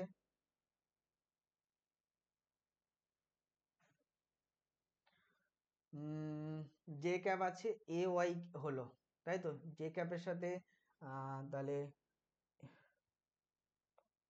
এ ওয়াই তো হওয়া তোমার আই ক্যাপের সাথে যখন আই ক্যাপ করলে জিরো আসলো, এটা করলে আসলো, আই ক্যাপের সাথে কে ক্যাপ করলো জে ক্যাপ আসলো, তাহলে এ এক্স, এই দেখো এখানটা দেখো সিম্পলি ভুল হয়েছে, এটা এ এক্স ছিল তাই না, এরকম ভুল হলে কি করে হবে, এটা এ এক্স ছিল, তাহলে এটা আমাদের আসবে এ এক্স, ঠিক আছে। তাহলে এ এক্স বি জেড আর A Z B X, A X B Z A X B Z A Z B X, ঠিক আছে, একদম ঠিক আছে। সিম্পলি তুমি কে ক্যাপ কমন নিয়ে দেখো, এটা তুমি পেয়ে যাবে। তাহলে ওই একই প্রসেসটা আমরা ডিটারমিনেন্টের মাধ্যমে করতে পারি এরকম ভাবে। তাই নিয়ম কি আরেকবার খেয়াল করে দিচ্ছি, প্রথমে তুমি একটা লম্বা দুটো দাড়ি টানবে, যেটাকে বলা হয় ডিটারমিনেন্ট, তারপরে তুমি I cap J cap K cap এই তিনটের ভিতরে কমন যেটা I cap J cap K cap লিখে নেবে, তারপরে আই ক্যাপের সরাসরি যে দুটো আছে এ এক্স বি এক্স লিখে নেবে, জে ক্যাপের সরাসরি যে দুটো আছে এ ওয়াই বি ওয়াই লিখে নেবে, কে ক্যাপের সরাসরি যে দুটো আছে এ জেড বি জেড লিখে নেবে, তাহলে এই কাজ তোমার কমপ্লিট হলো। তারপরে তুমি প্রথমে লিখবে প্লাস আই ক্যাপ, তারপরের রাউন্ডে তুমি লিখবে মাইনাস জে ক্যাপ, তারপরের রাউন্ডে লিখবে প্লাস কে ক্যাপ, অর্থাৎ প্রথমটা প্লাস তারপরটা মাইনাস তারপরটা প্লাস, এরকম ভাবে চলবে। তাহলে যখনই তুমি আই ক্যাপ কমন নেবে, তাহলে তখন আই ক্যাপের পার্টটাকে হাত দিয়ে চাপা রাখবে, গুণ করবে এই দিকে A X B Z A Y A Z, তাহলে এ এক্স বি জেড করলে এই এ ওয়াই বি জেড করলে তারপরে একটা মাইনাস চিহ্ন দেবে, তারপরে করবে বি ওয়াই এ জেড হলো। তারপরে তুমি জে ক্যাপ চাপা রাখলে, মাইনাস জে ক্যাপ চাপা রেখে, তাহলে এ এক্স এর সাথে বি জেড গুণ করলে, তারপরে একটা মাইনাস দিলে বি এক্স এর সাথে এ জেড গুণ করলে। সিমিলার তুমি কে ক্যাপ চাপা রাখলে, এ এক্স এর সাথে বি ওয়াই গুণ করলে, আর বি এক্স এর সাথে এ ওয়াই গুণ করলে, মাঝখানে একটা বিয়োগ দিলে, এই তোমার কাজ হয়ে গেল, কাজ হলো। এই গেল আমার টোটাল ক্রস প্রোডাক্ট, তাহলে টোটাল ক্রস প্রোডাক্ট কিন্তু আমাদের এখানেই শেষ হলো, ঠিক আছে, টোটাল ক্রস প্রোডাক্ট আমাদের এখানেই শেষ হলো। এবারে ক্রস প্রোডাক্টের সম্পূর্ণ নিয়ম আমি সবকিছু তোমাকে বলে দিলাম। ক্রস প্রোডাক্টের থেকে তোমাকে অ্যাঙ্গেল বের করতে বলে, থিটা বের করতে বলে নিয়ম আছে sine inverse A cross B আর এ বি এর মান, এটা খেয়াল রাখলে আর ভ্যালুগুলো কিভাবে বের করে নিয়মগুলো সব মনে রাখলে, এবারে আমরা পরের দিন যখন এমসিকিউ করব এখান থেকে তুমি অঙ্কগুলো করতে পারো কিনা দেখবো সেটা, ঠিক আছে। তাহলে এই আমার প্রোডাক্টের গল্প শেষ হলো। তাহলে ক্রস প্রোডাক্ট এবং ডট প্রোডাক্ট এই দুটো জিনিস আমরা কমপ্লিটলি তোমাকে বুঝিয়ে দিলাম। ভালো লাগলো নিশ্চয়ই? যদি ভালো লাগে কমেন্ট বক্সে লিখতে পারো, আর যদি কোথাও কোনো সমস্যা লাগে, খারাপ লাগে, সেটাও কমেন্ট করতে পারো। ওকে, এরপরে আমরা যাব আমাদের শেষ পার্ট, যেটা মোস্ট ইম্পর্টেন্ট আর একটা টপিক, সেটা হলো প্রজেক্টাইল মোশন বা প্রাসের গতি। ওটা আমরা করে ফেলবো।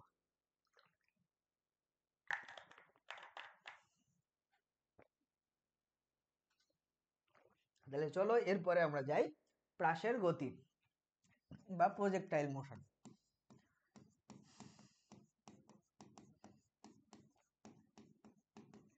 প্রজেক্টাইল মোশন বা প্রাসের গতি।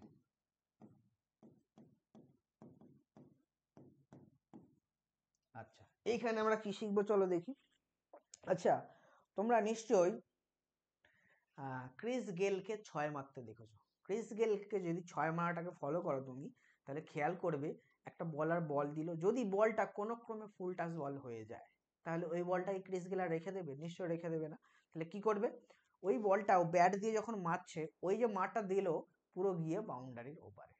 তাহলে ওই যে মোশনটা হলো সেটা কিরকম ভাবে দেখো, এই বলার বল ছুড়লো, বলটা পড়ে গেছে ফুল টাচ, ব্যাস গল্প শেষ।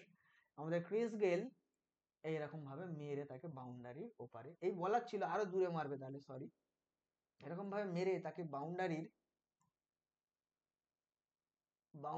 এই এখানে একদম ওপারে ফেলে দিল। তাহলে এই যে গতিটা, এটাকে বলবো আমরা প্রাসের গতি বা প্রজেক্টাইল মোশন। তাহলে ক্রিকেট বলের প্রত্যেকটা ছক্কা কিন্তু প্রজেক্টাইল মোশন বা প্রাসের গতি, খেয়াল থাকবে। তাহলে তোমরা যখনই ক্রিকেট বলে ছক্কা মারতে দেখবে, তখনই বলবে যে এটা প্রজেক্টাইল মোশন ছিল। আচ্ছা, এইবারে এই প্রজেক্টাইল মোশনটাকে আমরা চলো ডিসকাস করি।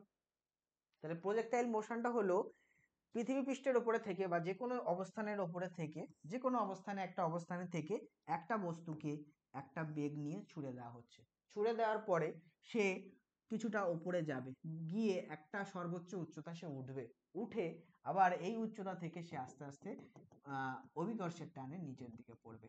আর এই তার পথটা হবে কি, তার এই পথটা হবে একটা প্যারাবোলা।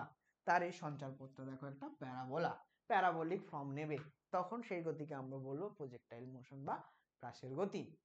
তাহলে যে বেগ নিয়ে আমি তাকে ছুড়ে দিলাম, সেই বেগটা যদি ইউ হয়, ইউ, তাহলে এই বেগের ইউ এর দুটো উপাংশ আমরা পাবো। কিন্তু দুটো উপাংশ করার আগে এই বেগটা অনুভূমিকের সাথে কত কোণ করেছে সেটা আমরা জেনে নেব। তাহলে এই বেগটা ইউটা অনুভূমিকের সাথে আলফা কোণ করেছে। এই প্রজেক্টাইল মোশনটা কিন্তু ভেক্টরের অনেকটা পার্ট নয়, এই প্রজেক্টাইল মোশনটা কিন্তু কাইনেমেটিক্সের একটা গুরুত্বপূর্ণ পার্ট। ঠিক আছে, ভেক্টরের সাথে এটার কানেকশনটা অনেকটাই কম। এটার কানেকশনটা আমাদের সেই উলম্ব গতির সাথে পাবো, সেই আমরা একমাত্রিক গতির উলম্ব গতি পড়েছিলাম না, সেটার সাথে কানেকশনটা এটা আমরা পাবো। কিন্তু ওখানে একটা ডাইমেনশন ছিল, এখানে আমাদের দুটো ডাইমেনশন, এই হলো পার্থক্য। বাহ, খুবই ভালো। তাহলে ইউ বেগে আমি তাকে ছুড়লাম, ইউ বেগটা অনুভূমিকের সাথে আলফা কোণ করেছে, খুবই ভালো। তাহলে যে বেগ নিয়ে ছোড়া হয় এই ইউ বেগটাকে বলা হয় প্রক্ষেপ বেগ, প্রক্ষেপ বেগ, ভালো। আর এই প্রক্ষেপ বেগের দুটো উপাংশ তাহলে হবে, আলফা যেহেতু অনুভূমিকের সাথে কোণ, তাহলে এই দিকের উপাংশটা হবে ইউ কস আলফা, আর এই দিকের উপাংশটা হবে ইউ সাইন আলফা। হলো, খুবই ভালো। তাহলে এইটা যখন হবে, স্বাভাবিকভাবে আমরা কি বলতে পারি, এই দিকের উপাংশ হলো আমার ইউ কস আলফা, আর এই দিকের উপাংশ হলো ইউ সাইন আলফা। এটাকে বলে অনুভূমিক উপাংশ, এটাকে বলে আমরা লম্ব উপাংশ। এটাকে কি বলে, এইটাকে বলে ভেক্টরের উপাংশের বিভাজন। তার মানে কিরকম, এই যদি একটা ভেক্টর তোমার আর থাকে, ঠিক আছে, এই আর ভেক্টরের আর ভেক্টর যদি অনুভূমিকের সাথে থিটা কোণ করে, তাহলে এই যে থিটা কোণ যার সাথে করবে, তার দিকের যে উপাংশটা হবে সেটা হবে আর কস থিটা। তাহলে থিটা কোণ এই এই এই দিকে করেছে, তাহলে এই দিকের উপাংশ হবে আর কস থিটা। আর থিটা কোণের বিপরীতে যে লম্বভাবে যে উপাংশটা পাবো, সেটাকে আমরা বলবো আর সাইন থিটা। এটা হলো ভেক্টরের উপাংশ বিভাজন, এটাকে বলে ভেক্টরের লম্ব উপাংশ বিভাজন। ভেক্টরের এইটুকু এখানে লাগে, লম্ব উপাংশে বিভাজন হলো। তাহলে দেখো আমরা এদিকে পেলাম ইউ কস থিটা, এদিকে পেলাম আমরা ইউ সাইন থিটা। এবারে তুমি একটা জিনিস খেয়াল করো,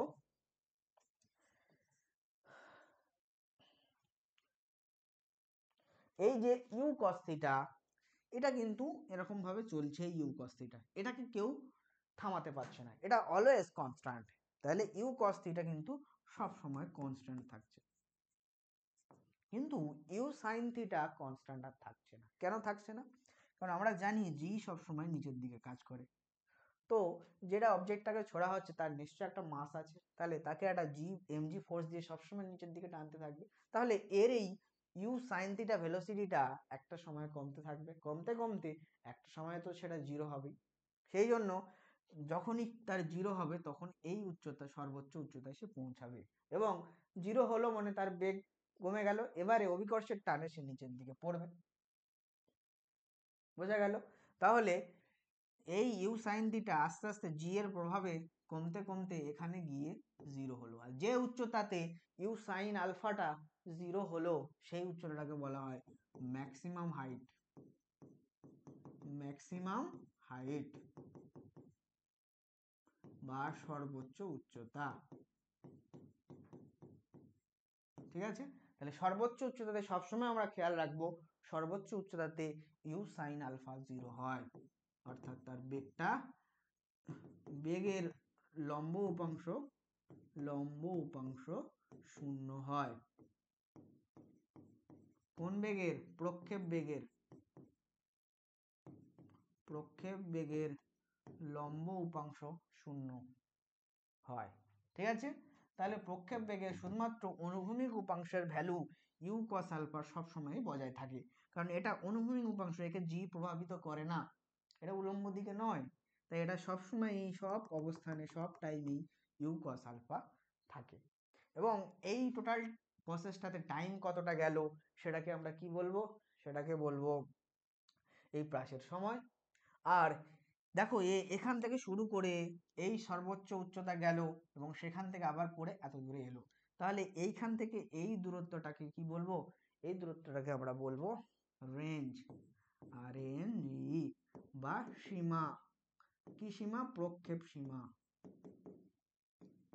ঠিক আছে? রেঞ্জ বা প্রক্ষেপ সীমা বলবো এইখান থেকে এই দূরত্বটা, অনুভূমিক দূরত্বটা। আর এই প্রজেক্টাইলের যে টাইমটা, সেই টাইমটাকে আমরা কি বলবো? আরে আলফাকে কি বলবো? আলফাকে আমরা বলবো প্রক্ষেপ কোণ। ঠিক আছে? Angle of projectile. আর এই যে পয়েন্টে ছোড়া হলো এটাকে যদি ও নাম দাও, এটাকে বলা হবে প্রক্ষেপ বিন্দু, পয়েন্ট অফ প্রজেক্টাইল। প্রক্ষেপ বিন্দু। আর কি থাকছে? আর থাকছে যে এই যে ও, আর এটাকে তুমি নাম দাও এ, এটাকে নাম দাও বি। এই ও এ বি পথে এ যে পুরো আবার এখানে ফিরে আসলো, এটার জন্য যে টোটাল টাইম লেগেছে সেই টাইমটাকে বলা হবে টাইম অফ ফ্লাইট। কি বলা হবে? সেই টাইমটাকে বলা হবে টাইম অফ ফ্লাইট। মানে যখনই সে ফ্লাইট করছিল বা উড্ডয়ন করছিল তখন সেটা কমপ্লিট হতে যে টাইম নেবে সেটাকে আমরা বলবো টাইম অফ ফ্লাইট বা উড্ডয়ন কাল। বাংলাতে কি বলে? বাংলাকে বলে উত্থিতি কাল বা চলন কাল। উত্থিতি কাল বা চলন কাল। ঠিক আছে? এই কটা টার্ম আমাদের এখানে জানতে হলো। তখন এই কটা টার্ম যখন আমরা জেনে নিলাম তখন স্বাভাবিকভাবে এখানে আমরা কিছু কিছু জিনিস আমরা বের করার চেষ্টা করব। কি কি জিনিস বের করার চেষ্টা করব? ভাই সর্বোচ্চ উচ্চতাটা কত, টাইম অফ ফ্লাইট উত্থিতি কালটা কত, আর কি জানতে চাইবো রেঞ্জটা কত, আর আমরা লাস্টে জানতে চাইবো এই যে প্যারাবোলিক ফর্মটা করেছে এই প্যারাবোলিক ফর্মের সঞ্চার পথের ইকুয়েশন, তার ট্র্যাজেক্টরি ইকুয়েশন বের করো। মানে এই যে দেখো এটা একটা প্যারাবোলার ফর্ম নিয়েছে, তাহলে এর ইকুয়েশনটা নিশ্চয়ই প্যারাবোলিক হবে, প্যারাবোলার ইকুয়েশনের সাথে সিমিলারিটি হবে, সেই ইকুয়েশনটা কি হবে সেটা বের করো। তাহলে চারটে কাজ আমাদের করতে হবে। নাম্বার 1 এইচ ম্যাক্সিমাম বের করো, নাম্বার 2 টাইম বের করো, TF time of flight, number 3 range বের করো, রেঞ্জ ম্যাক্সিমামও বের করো, নাম্বার 4 বের করো ট্র্যাজেক্টরি ইকুয়েশন, মানে সঞ্চার পথের ইকুয়েশন। এই কটা জিনিস আমাদের করতে হবে এখান থেকে। চলো এই কটা যদি আমরা করে ফেলি তাহলে আমাদের প্রজেক্টাইল মোশন কমপ্লিট হবে।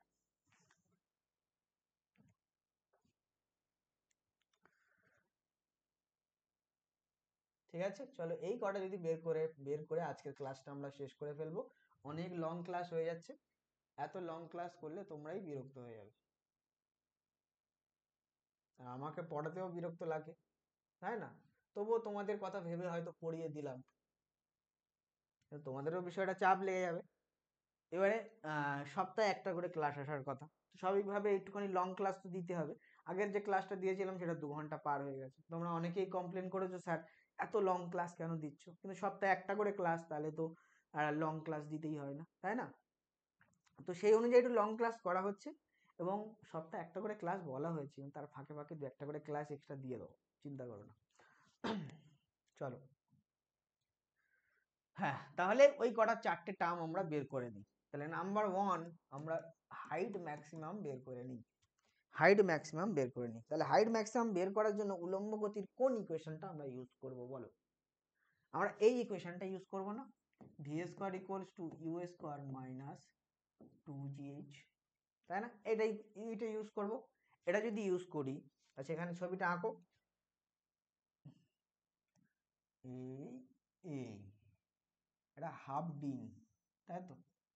এই আঁকা হলো, এইটা হলো এইচ ম্যাক্সিমাম, এই আমার যে বেগে ছোড়া হয়েছে সেটা হলো ইউ, এটা হলো আলফা, এটা হলো ইউ কস আলফা, এটা হলো ইউ সাইন আলফা, তাই না? এই কটা জিনিসই আছে। তাহলে দেখো, এই হলো এটা হলো আমাদের এই ইকুয়েশনের ফাইনাল ভেলোসিটি। তাহলে যদি আমরা এই সর্বোচ্চ উচ্চতার পর্যন্ত ক্যালকুলেট করি, কারণ আমরা হাইট ম্যাক্সিমাম জানতে চাইছি, তাহলে এই সর্বোচ্চ উচ্চতা পর্যন্ত ক্যালকুলেট যদি করি, এখানে এসে তার বেগটা কিন্তু 0 হয়ে যায়, তাই না? তাহলে ভিটা কিন্তু 0 আমরা লিখবো, ভি স্কোয়ার 0 লিখবো। ইউ স্কোয়ারটা কত? আমরা কোন দিকের উপাংশ নেব? ইউ সাইন আলফা নেব অবভিয়াসলি, তাহলে আমরা নেব U square sine square alpha, ঠিক আছে? আর যেহেতু অভিকর্ষের বিপরীত দিকে আমরা যাচ্ছি, তাহলে মাইনাস তো নিতেই হবে, মাইনাস 2g আর এইচ ম্যাক্সিমাম। এবার এখান থেকে এইচ ম্যাক্সিমামের ভ্যালু কত বেরোলো?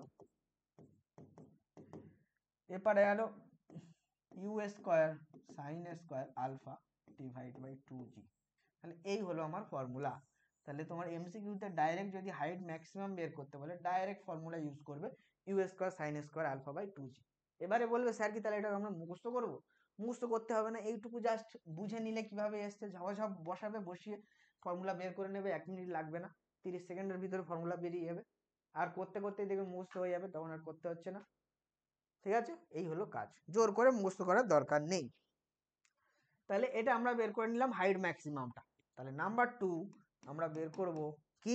নাম্বার 2 বের করব আমরা টাইম অফ ফ্লাইটটা, টিএফ, টাইম অফ ফ্লাইট বা উত্থিতিকাল। তাহলে দেখো, সেটা বের করার জন্য দুটো পার্টে আমরা ভাগ করে ফেলি। এইখান থেকে এইটুকু যখন আসছে তখন কত সময় লেগেছে, আর এখান থেকে এইটুকু কত সময় লেগেছে। দেখো, এইখান থেকে এইটুকু যখন আসলো, তখন সময় বের করতে গেলে আমরা কোন ইকুয়েশন ইউজ করব? নিশ্চয়ই এটা ইউজ করব, তাই না?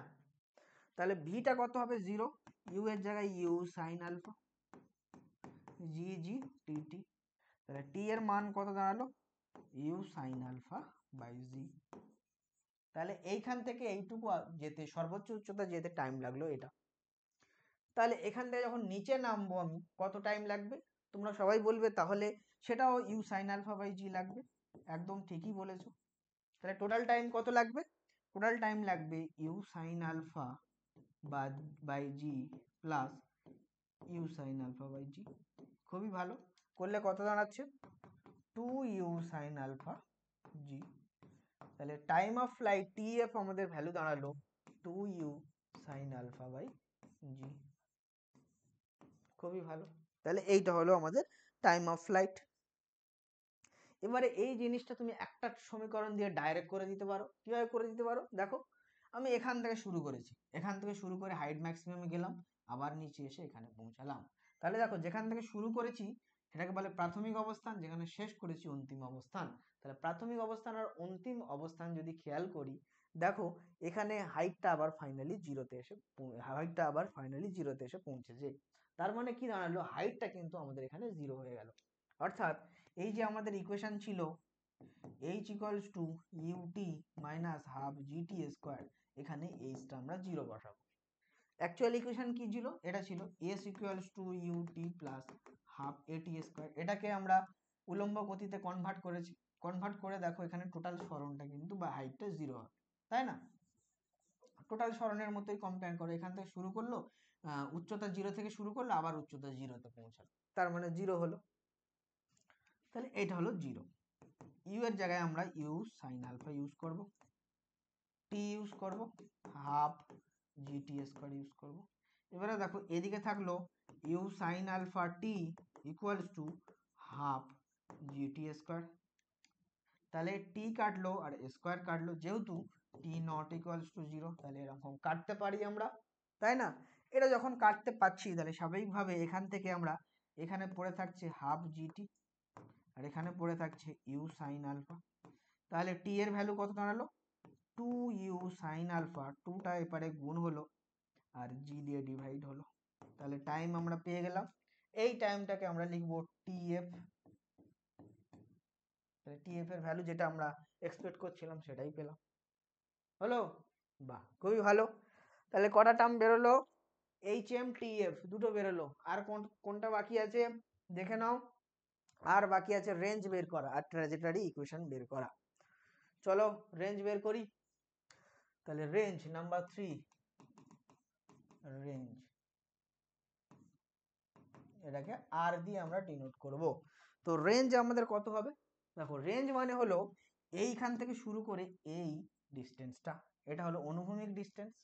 তো এই ডিস্টেন্সটা বের করতে গেলে আমরা দেখব এখানে বেগ হলো ইউ কস আলফা, সব সময় এখানে বেগটা ইউ কস আলফা কনস্ট্যান্ট থাকবে পুরো পথে, আর এই পুরো পথ যেতে টাইম লাগিয়েছে টি।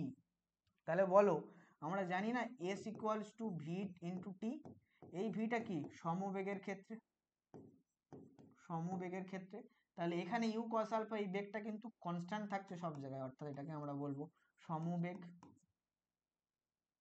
তাই না? এটাকে আমরা কি বলবো, সমবেগ বলবো। তাহলে সমবেগ যখন বলবো তাহলে এইখান থেকে এই ডিস্টেন্সটা যেটাকে আমরা রেঞ্জ বলছি সেটা আমরা লিখবো R equals to U cos alpha into T. খুবই ভালো। আচ্ছা, তা টি এর ভ্যালু কত পেয়েছিলাম, টি এর ভ্যালু পেয়েছিলাম two U sine alpha by G, বসিয়ে দাও, two U sine alpha by G বসিয়ে দিলাম। তাহলে দেখো পাচ্ছি কত, U square two sine alpha cos alpha by জি।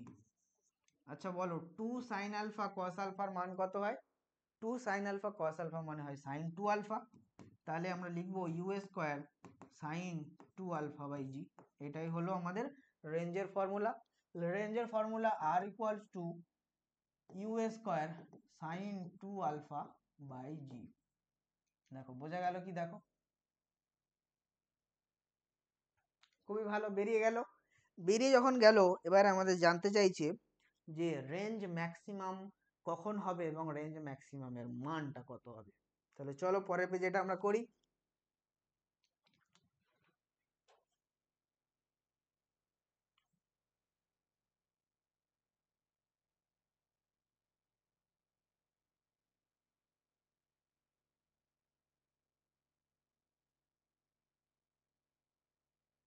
ব্যাস চলো, হ্যাঁ তাহলে রেঞ্জের ভ্যালুটা আমাদের আসলো কত, U square sine two alpha by G. আচ্ছা এই ভ্যালুটা ম্যাক্সিমাম কখন হবে, নিশ্চয়ই ওপরের এই সাইন টু আলফা যখন ম্যাক্সিমাম হবে তখন রেঞ্জটা ম্যাক্সিমাম হবে। তাহলে আর ম্যাক্সিমাম তখনই হবে যখন সাইন টু আলফা ম্যাক্সিমাম হবে। সাইন টু আলফা কখন ম্যাক্সিমাম হয়, যখন sine two alpha equals to sine 90 degree হয়, কারণ সাইন 90 ডিগ্রি সর্বোচ্চ ভ্যালু হয় 1, তাই তো, তার সাইন থিটার সর্বোচ্চ ভ্যালু হয় কত, 1। তাহলে এখান থেকে আমরা সিমিলার পেয়ে যাচ্ছি যে 2 আলফা ইকুয়ালস টু 90 ডিগ্রি, আর আলফা পেয়ে যাচ্ছি 90 ডিগ্রি বাই 2 মানে 45 ডিগ্রি। তাহলে আমাদের ভ্যালুটা দাঁড়ালো 45 ডিগ্রি। যদি আলফার মান 45 ডিগ্রি হয় একমাত্র তখনই রেঞ্জটা ম্যাক্সিমাম হবে। তাহলে রেঞ্জ কখন ম্যাক্সিমাম হবে? আর ম্যাক্সিমাম হবে when আলফা ইজ 45 ডিগ্রি। এই কোশ্চেনটা বারবার আসে পরীক্ষাতে এমসিকিউতে, ঠিক আছে। এরপরে যদি আর ম্যাক্সিমাম হয় তাহলে আর ম্যাক্সিমামের ভ্যালুটা কত হবে? এটা তো এই কোশ্চেনটা তো মাথায় আসবেই আসবে। তো আর ম্যাক্সিমামের ভ্যালু হবে, দেখো, ইউ স্কোয়ার সাইন 2 ইন্টু আলফার জায়গায় 45 ডিগ্রি বসালাম, নিচে জি, তাহলে আসলো কত? Sign 90 degree. সাইন 90 ডিগ্রির মান হয় 1, তাহলে উপরে থাকলো ইউ স্কোয়ার ইন্টু 1 বাই জি, তার মানে ইউ স্কোয়ার বাই জি। তাহলে আর ম্যাক্সিমামের ভ্যালু দাঁড়াবে আমাদের এটা, এবং আর ম্যাক্সিমাম তখন হবে যখন আলফা হলো 45 ডিগ্রি। তাহলে এই দুটো আমাদের খুব ইম্পর্টেন্ট জিনিস, এটা এমসিকিউতে কোশ্চেন আসে। তাহলে রেঞ্জ ম্যাক্সিমাম রেঞ্জ পর্যন্ত আমরা করে ফেললাম। লাস্ট আমাদের একটা জিনিস বাকি থাকছে, সেটা হলো নাম্বার 4, সঞ্চার পথের সমীকরণ। সঞ্চার পথের সমীকরণ, ঠিক আছে। সঞ্চার পথের সমীকরণ আমরা কিভাবে বের করব? খুবই ভালো কথা। তাহলে সঞ্চার পথের সমীকরণ আমরা দেখতেই পাচ্ছি সেটা একটা প্যারাবোলার মতো লাগছে, আর আমরা ক্যালকুলেশন করে বের করে দেখবো যে সেটা সত্যিই প্যারাবোলার মতো লাগছে। দেখি চলো কিভাবে করা যায়। দেখো y ইকুয়ালস টু, যদি আমরা এখানে দেখি, খেয়াল করে দেখো, উপরের দিকের যে উলম্ব ডিস্টেন্স সেটাকে আমরা কি বলতে পারি? সেটাকে y অ্যাক্সিসে রাখছি, আর এই ডিস্টেন্সটাকে আমরা x অ্যাক্সিসে রাখছি, ঠিক আছে। তাহলে সেটা রেখে আমরা নিশ্চয়ই বলতে পারছি x ইকুয়ালস টু কত? ইউ কস আলফা টি, দেখো, তাই না? ইউ কস আলফা টি করলে এই যে ডিস্টেন্সটা পাচ্ছি রেঞ্জ বলা হয়, সেটাকে আমরা এক্স ধরে নিলাম। সঞ্চার পথের ইকুয়েশন করব মানে এদিকের ডিস্টেন্সটাকে এক্স ধরবো আর উপরের দিকের ডিস্টেন্সটাকে ওয়াই ধরবো, ঠিক আছে। তো যেটা রেঞ্জ ছিল সেটা এক্স ইকুয়ালস টু, সেটাকে আমরা এখন এক্স লিখে দিলাম ইউ কস আলফা ইন্টু টি, অর্থাৎ বেগ ইন্টু সময়, এটা আমরা লিখতে পারি। আর উপরের দিকের ওই ডিস্টেন্সটা যেটা হাইট ছিল সেটাকে আমরা ওয়াই লিখে দিলাম। তাহলে ওয়াই ইকুয়ালস টু কত হবে? U sine alpha T minus half GT square. এই দুটো ইকুয়েশন আমরা দাঁড়াবে এক্স আর ওয়াই অক্ষ বরাবর। তাহলে এই দুটো ইকুয়েশনকে কাজে লাগিয়ে আমরা কি সঞ্চার পথের ইকুয়েশন বের করতে পারি? নিশ্চয়ই বের করতে পারি। তাহলে এখান থেকে আমি টি এর একটা ভ্যালু পাচ্ছি, সেটা হলো X by U cos alpha, এটা পাচ্ছি আমরা টি এর ভ্যালু, খেয়াল করো। এবারে এই টি এর ভ্যালু যদি আমি এখানে বসিয়ে দিই তাহলে এই সমীকরণে টি আর থাকছে না, আর আমাদের কাজ হলো এই সমীকরণ, এটাকে যদি আমরা 1 নম্বর নাম দিই আর এটাকে 2 নম্বর নাম দিই, আমাদের কাজ হলো 1 নম্বর সমীকরণ থেকে টি কে উড়িয়ে দেওয়া। তো সেটাই আমরা করে দেবো, টি এর এই ভ্যালু এখানে পুট করে দেবো। তাহলে করে দিলে কি আসছে? y ইকুয়ালস টু আসছে ইউ সাইন আলফা, টি এর ভ্যালু বসাও x by U cos alpha minus half GT square. T এর ভ্যালু বসিয়ে দাও আবার এখানে,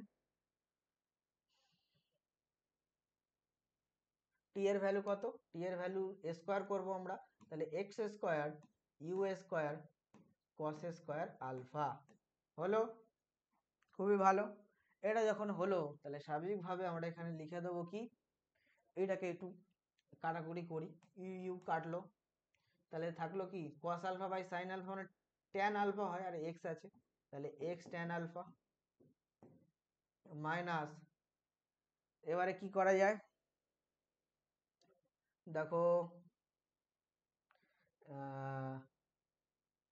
জি এক্স স্কোয়ার উপরে আছে, নিচে আছে U square cos square alpha, এইটুকু আসলো আমার। তাহলে এইটা আমার দাঁড়াচ্ছে সঞ্চার পথের ইকুয়েশন। খুবই ভালো। দেখো এইটুকু বোঝা গেল কিনা দেখো,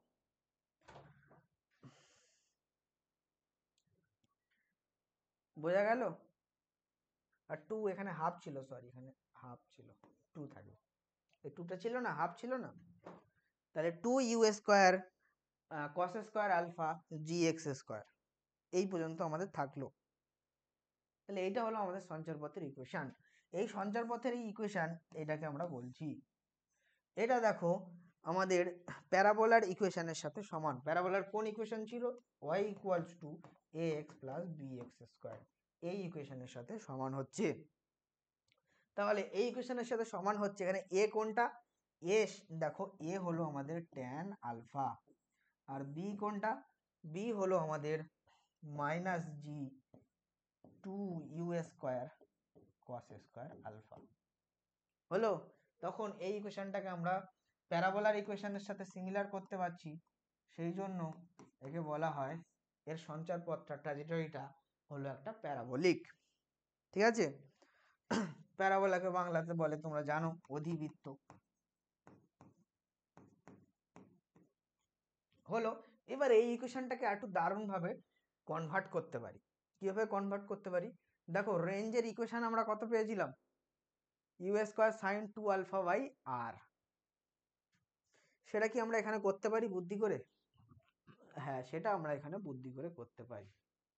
কি করে করতে পারি? দেখো, আমরা এই পার্টটুকুটা এপারে আনছি, নিয়ে এটাকে একটা অন্য ফর্ম দিতে চাইছি। দেখো, তাহলে এই পার্টটুকু হলো G X square divide by 2u square cos square alpha.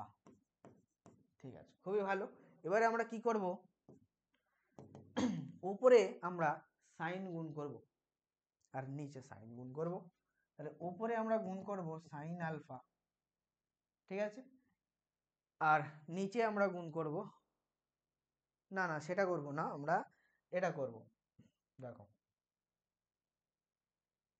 এই cos আলফা আছে, cos স্কয়ার আলফা আছে, আর আমরা কি করব? cos স্কয়ার আলফা আছে, তাহলে আমরা এখান থেকে এই রেঞ্জটা ঢোকাতে চাইবো। রেঞ্জটা যখন ঢোকাতে চাইবো, তাহলে উপরে আমাদের নিচে ইউ স্কয়ার, দেখো ইউ স্কয়ার সাইন 2 আলফা, মানে এইখানটাতে আমাকে আনতে হবে 2 আছে, cos আলফা আছে, এখানে একটা আমার সাইন আলফা আনতে হবে।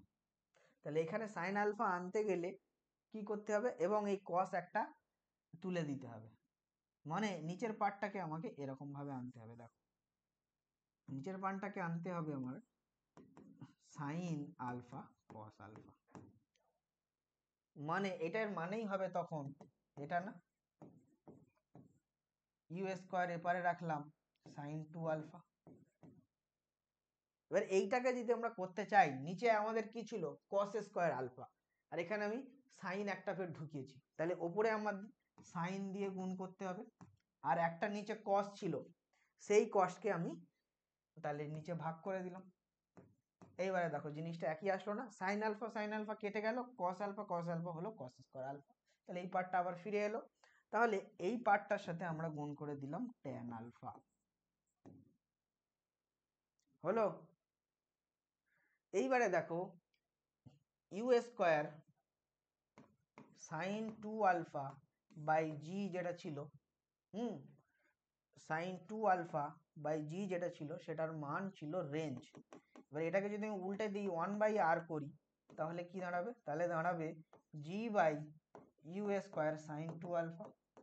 তাহলে এইটা সেই জিনিসটাই না, এই পার্টটুকু G by U square sine alpha, sine 2 alpha, sorry 2 alpha,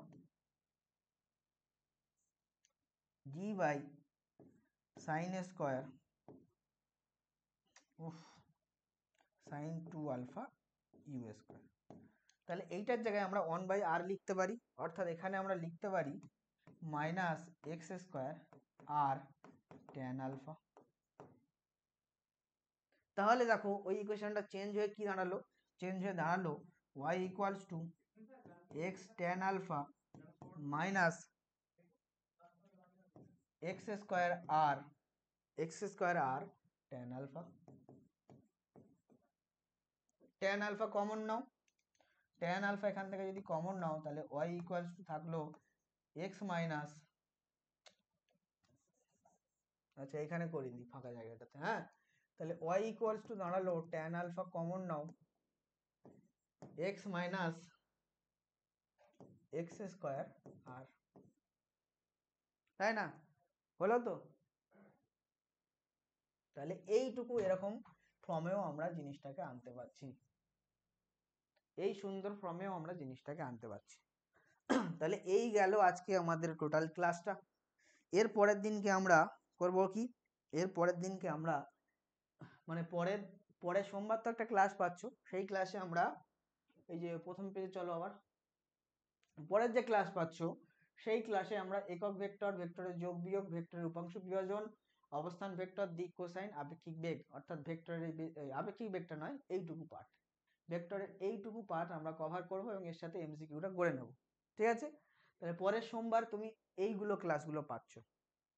আর তারপরে সেই সোমবারে একটা এক্সট্রা ক্লাস পাচ্ছ, যেটাতে আমরা আপেক্ষিক বেগ আর এই এই যে দুটো প্রবলেম, রিভারম্যান প্রবলেম আর রেনম্যান প্রবলেম আর রিভার বোট প্রবলেম, এই দুটো প্রবলেম থিওরি প্লাস এমসিকিউ এটা করে দিচ্ছি। তাহলে পরের সপ্তাহে এই ক্লাসটা পাচ্ছ এবং সাথে এক্সট্রা ক্লাস হিসাবে এটা পাচ্ছ। আর এইটা তো আজকে আমরা করে দিলাম, এবং এই সপ্তাহে আরেকটা এক্সট্রা ক্লাস তুমি পাবে, সেটাতে এর এমসিকিউ গুলো কভার করা হবে। এই যে দুটো ইম্পর্টেন্ট টপিক, এখান থেকে কি কি ধরনের এমসিকিউ আসে সেটা কভার করা হবে। আর আমাদের 1D যেটা ছিল মোশন ইন 1D, সেখানকার এমসিকিউ এখনো বাকি আছে, সেই এমসিকিউটাও এই সপ্তাহে আরেকটা এক্সট্রা ক্লাস হিসেবে পেয়ে যাবে। তাহলে এই সপ্তাহে কিন্তু তোমরা 3টে ক্লাস পেয়ে যাবে। ওকে, তাহলে চলো আজকের ক্লাসটা মোটামুটি আমরা এখানেই শেষ করি। ক্লাসটা ভালো করে দেখতে থাকো, প্রথম থেকে শুরু পর্যন্ত সমস্ত কনসেপ্ট ভালো করে বুঝতে থাকো, কারণ এটা খুবই ইম্পর্টেন্ট একটা কনসেপ্ট। এবং পরের ক্লাসে তোমাদের সাথে আবার দেখা হচ্ছে।